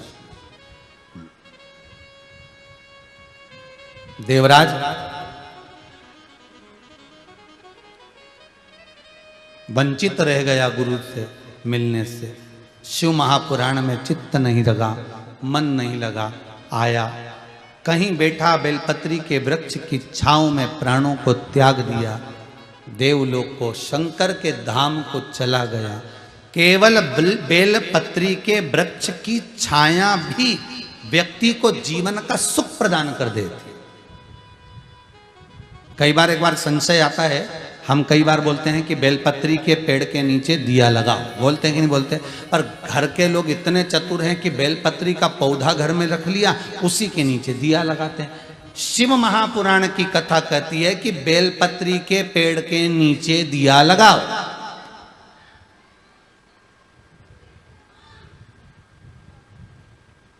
शब्दों पर जाइएगा जरा हो। बेलपत्री के वृक्ष के नीचे दिया लगाओ, कोई कहे पीपल के वृक्ष के नीचे दिया लगाओ, किसी ने कभी कहा कि तुलसी के वृक्ष के नीचे दिया लगाओ, नहीं, तुलसी के क्यारे में दिया लगाओ, तुलसी के कुंड के पास दिया लगाओ, तुलसी के रोप के पास दिया लगाओ। पर किसी ने यह नहीं कहा कि तुलसी के नीचे दिया लगाओ, क्योंकि सबको मालूम है तुलसी का जो पौधा है वो छोटा होता है, उसके नीचे बैठ नहीं सकते आप, पर उसके नजदीक में जो दिया लगाओगे वो स्वीकृत होगा।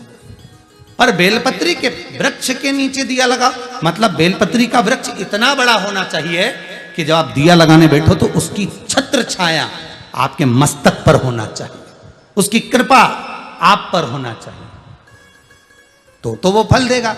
नहीं तो मालूम पड़े इतना सा पौधा, अब मैं दिया लगा दिया, अब सोचे कि इसकी छाया कैसी हो, तो गमले को उठा के सिर पे धर लिया।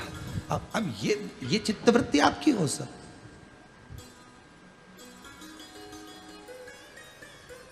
पर कोई अनुष्ठान यदि आप कर रहे हो, आपको यहाँ से व्यासपीठ से कहा गया है कि बेलपत्री के वृक्ष के नीचे दिया लगाना है, पीपल के वृक्ष के नीचे दिया लगाना है, या बड़ के नीचे दिया लगाना है, तो उसका नीचे मतलब उसकी छत्र छाया आप पर होना चाहिए, तब फल मिलेगा।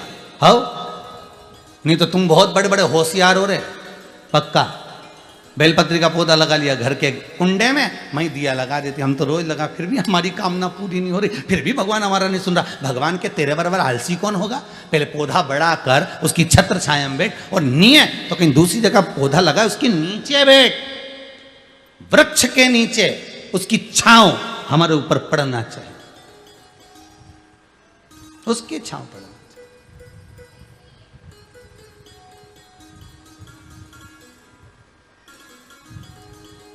अब देवराज ब्राह्मण को वो बेलपत्री के वृक्ष की थोड़ी सी छाया पड़ गई, और उस छाया का फल ये हुआ कि वो प्राण जब छोड़े तो शंकर के धाम चले गया, शिव के द्वार चले गया, शंकर की चौखट पर चले गया।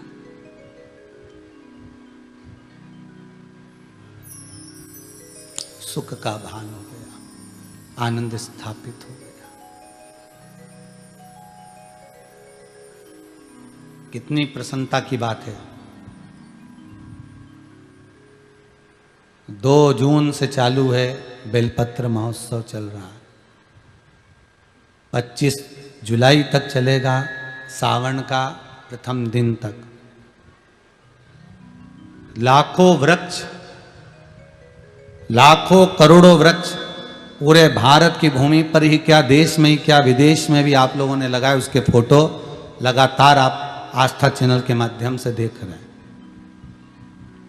लगातार वृक्ष के फोटो आप आस्था चैनल के माध्यम से देख रहे हैं कि लाखों लोग इस वृक्षारोपण को, बेलपत्री वृक्षारोपण महोत्सव में जुड़े हुए हैं, और लगातार वृक्ष लगाए जा रहे हैं, लगातार वृक्ष को रोपित किया जा रहा है। और दुनिया के आज खुशी की बात यह है कि अभी ये पौधे छोटे हैं, पर समय आने पर जब ये बढ़ते चले जाएंगे, बढ़ते चले जाएंगे, जब ये और बढ़ेंगे, इनकी छत्र छाया किसी पापी जीव पर भी पड़ गई तो वो तर जाएगा। जैसे देवराज चोरी करता, धन लेकर आता, कभी भगवत भजन नहीं करता, कभी स्मरण नहीं करता, कभी नाम जाप नहीं करता, कभी नाम कीर्तन में डूबता, पर उसने अंतिम समय में जो प्राणों को त्यागा वो बेलपत्री के वृक्ष की छांव में त्याग दिया, तो शिव का धाम मिल गया, शंकर का।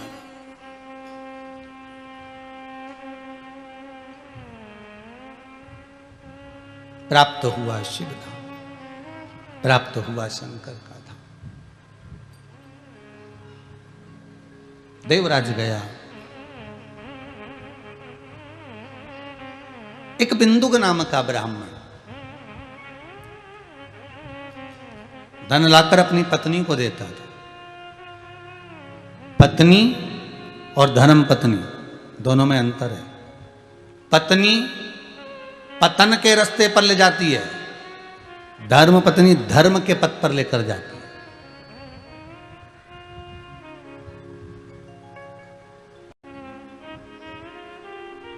एक मायके ले जा रही है, वो पत्नी है। शॉपिंग मॉल ले जा रही है, वो पत्नी है। किटी पार्टी में ले जा रही है, पत्नी है। होटल ले जा रही है, पत्नी है। धर्म पत्नी वो जो पति से कहे, बहुत दिन हो गए मेरे को कुबेरेश्वर धाम जाना है, बहुत दिन हो गए मेरे को महाकाल जाना है, बहुत दिन हो गए मैं कथा में नहीं गई, बहुत दिन हो गए मैं गुरु चरणारविंद के पास नहीं गई, बहुत दिन हो गए मैं मंदिर नहीं गई, बहुत दिन हो गए मैं सत्संग में नहीं गई। वो धर्म पत्नी है जो पति को धर्म के पथ की ओर लेकर जाए, धर्म के मार्ग की ओर लेकर जाए, वो धर्म पत्नी। धर्म पत्नी का फर्ज अदा करो। कभी कभी दिल से कह दिया करो, सुनो आज थोड़ा जल्दी आ जाना। पति पूछे क्यों? घबराहट होगी बेचारे को, कहीं होटल तो नहीं ले जा रही वापस, 5,000 का बिल बनवा दिया। सुनो आज थोड़ा जल्दी आ जाना। क्यों? क्या बात क्या है, क्या करना है, कारण क्या है? आज अपन शंकर जी के मंदिर में दिया लगाने के लिए चलेंगे, या फिर बेलपत्री के पेड़ के नीचे थोड़ी देर बैठ के आएंगे। रोज सीवर वाला महाराज का सुने कथा में, और उस सीवर वाला महाराज एक ही बात के, बेलपत्री का पौधा, बेलपत्री का वृक्ष, बेलपत्री का पेड़ ऐसा। तो अब अपन भी एक काम करें, रोज गार्डन घूमने जाते हैं, होटल घूमने जाते हैं, अब सोमवार के सोमवार नियम बनाने कि दोनों बेलपत्री का कहीं पौधा हो, पेड़ हो, उसके नीचे 2 मिनट बैठकर श्री शिवाय नमस्तुभ्यम का जाप करेंगे, श्री शिवाय नमस्तुभ्यम का स्मरण करेंगे, जाप करेंगे।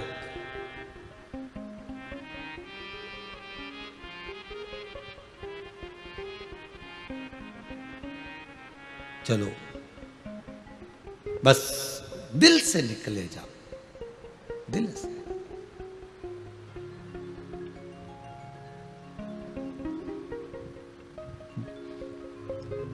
लोग सुदामा जी की पत्नी को बहुत कहते हैं, सुदामा जी की पत्नी इतनी तेज थी, रोज अपने पति से कहती थी द्वारका जाओ, द्वारका जाओ, दोस्त के यहाँ जाओ, मित्र के यहाँ जाओ, और कुछ तो देगा, कुछ तो लेकर आओगे, जाओ जाओ। अरे सुदामा जी की पत्नी के जैसा दुनिया में कौन की पत्नी होगी? सुदामा जी की पत्नी के बराबर कौन की पत्नी होगी? सुबह से उठकर एक ही बात कहती है कि जाओ द्वारका, जाओ कृष्ण के पास। और नहीं तो आज के जमाने की पत्नी सुबह से उठ के एक ही बात कहती, जाओ दूध की थैली लिया, जाओ थोड़ा सब्जी लिया, गिलकी लिया ना, लौकी लिया ना, काशी फल लिया, जाओ जरा लेके आओ। सुबह से उठते से कहेगी ये लाओ वो लाओ। सुदामा की पत्नी जैसी पत्नी कहाँ होगी कि सुबह से उठकर कहती है द्वारका जाओ, द्वारका जाओ। एक लत पकड़ी, एक बात पकड़ के बैठी है कि द्वारका जाओ, द्वारका जाओ, द्वारका जाओ, बस कह रही द्वारका जाओ। और नहीं तो आज की पत्नियां दूध की थैली लिया, अभी तक नहीं लेके आए, 15-15 मिनट में फोन लगा ले। अरे घर में काम करे कि फोन लगा, कहां हो? और पति कहते जहन्नुम में। फिर हर आधे घंटे में फोन, अरे काम करने दो, कहां हो, क्या बोले? कभी तो दिल से कहो चलो बेलपत्री के वृक्ष के नीचे बैठे श्री शिवाय नमस्तुभ्यम का स्मरण करेंगे, चलो शंकर का अनुमोदन करेंगे, चलो भगवत भजन करेंगे, चलो स्मरण करेंगे, चलो नाम जाप करेंगे, चलो कीर्तन करेंगे। कभी तो कहे एक दिन हमारी सासू जी से हंसकर बोली जेठानी, राम नाम को सुमिरन कर ले, 2 दिन की है जिंदगानी। बस इतना ही तो बोली थी, फिर सासू जी ने झाड़ू से झोड़ दिया। क्या मैं मर रही हूं जो तू मुझे भजन करने का बोल रही? कोई अभी मैं मर रही जो तू भजन का बोल रही? अभी मेरी कोई उम्र है जाने की भजन करने की? अरे तो कभी जीवन है साहब, कब प्राण छूट जाए कोई भरोसा है, कब जाना पड़ जाए कोई भरोसा है? छोटा सा जीवन, भजन। बिंदुक धन लेकर आया, अपनी धर्मपत्नी को दिया, धर्मपत्नी को दिया तो धर्मपत्नी नहीं थी, केवल पत्नी। उसका भोग करा पत्नी ने, खूब खाया, खूब एंजॉय, खूब घूमे फिरे, पर कभी मंदिर देवालय तीर्थ व्रत दान पुण्य संकीर्तन कुछ नहीं, कुछ नहीं करे। एक दिन बिंदुक धन चुरा कर ला रहा था, दीवार पर से नीचे कूदा। उसको नहीं मालूम था कि यहां पानी भरा हुआ है, उसमें कूद गया, मर गया। शिव महापुराण की कथा कहती है 3 तरह से मरे हुए व्यक्ति को मोक्ष नहीं मिलता। 3 तरह से मरे हुए व्यक्ति की मुक्ति नहीं होती। पहला, पानी में डूबकर मरा हुआ। दूसरा, सर्प के डसे से मरा हुआ। तीसरा, स्त्री के हाथ से मरा हुआ। नारी के कारण, स्त्री के कारण अगर कोई मर गया है उसकी मुक्ति नहीं है। ये कई छोरा होन कह देते हैं हम तो उसकी याद में मर रहे, तो हम उनसे एक ही बात के काय को मर रहे, भूत बन जाओगे, प्रेत बन जाओगे, गति बिगड़ जाएगी। स्त्री के चक्कर में कभी मत मरना, जिंदगी नरक हो जाती है। यहाँ लिखा शिव पुराण में 3 तरह से मरे हुए व्यक्ति को मोक्ष नहीं है। पहला, पानी में डूबकर मरा हुआ। दूसरा, सर्प के डसे से मरा हुआ। तीसरा, स्त्री के हाथ से या उसके चक्कर में मरा हुआ।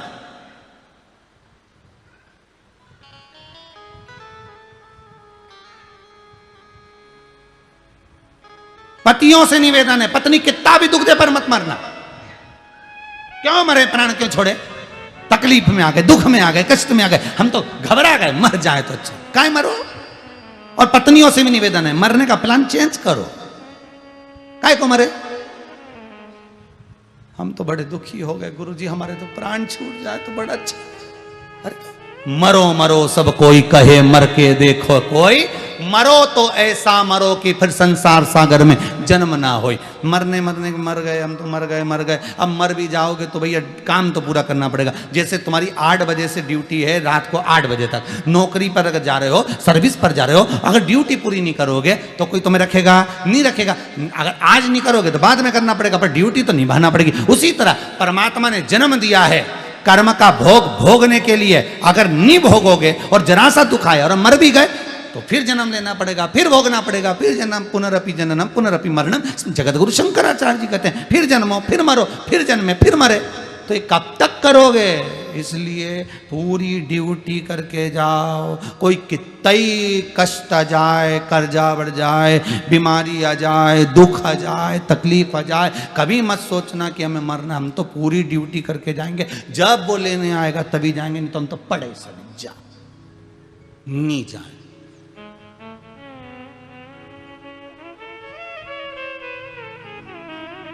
थोड़ा सा चेंज करो।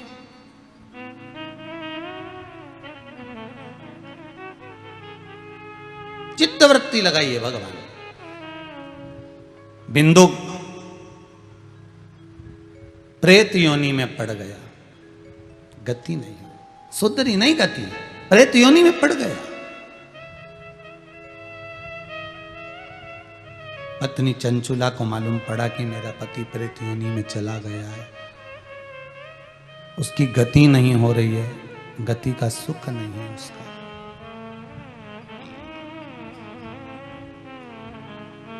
सारे नगर के लोग काशी जा रहे थे, ये भी चल दिए, ये भी काशी जा रहे हैं।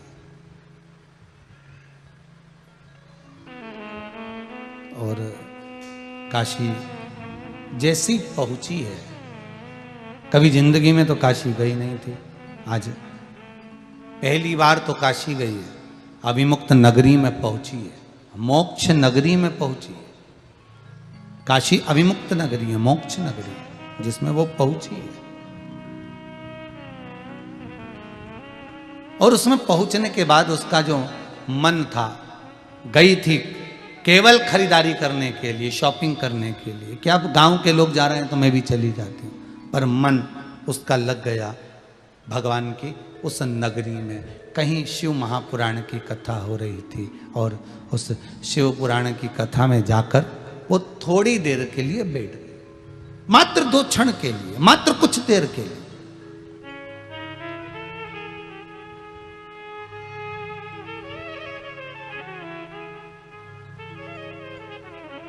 शिव महापुराण की कथा में जाकर बैठ गए। फिर देखिए कितना सुंदर कहा है, जिसको जनता चुनती है,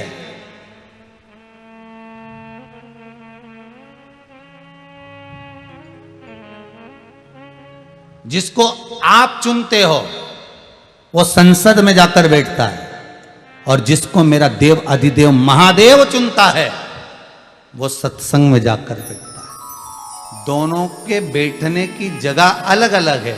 जनता, आप जिसको चुनोगे वो संसद में बैठेगा,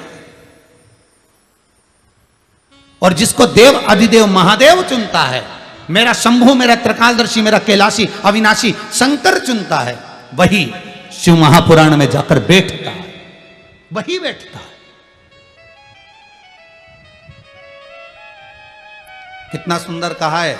आज फिर कहते हैं, उज्जैन के ऋणमुक्तेश्वर मंदिर में एक लाइन लिखी हुई है, जाकर पढ़िएगा, पत्थर पर गुथी हुई है कि सारी पुराणे 7 पीढ़ी को तारती है, केवल एक शिव महापुराण ऐसी है जो 71 पीढ़ी को तारती है, केवल एक, दूसरी नहीं।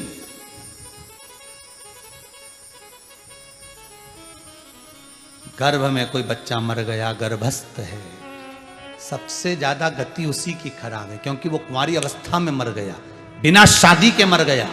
कुंवारी अवस्था में मरने वाले को ना तो पिंड मिलता है, न तर्पण, न तिलांजलि, न जल मिलता है।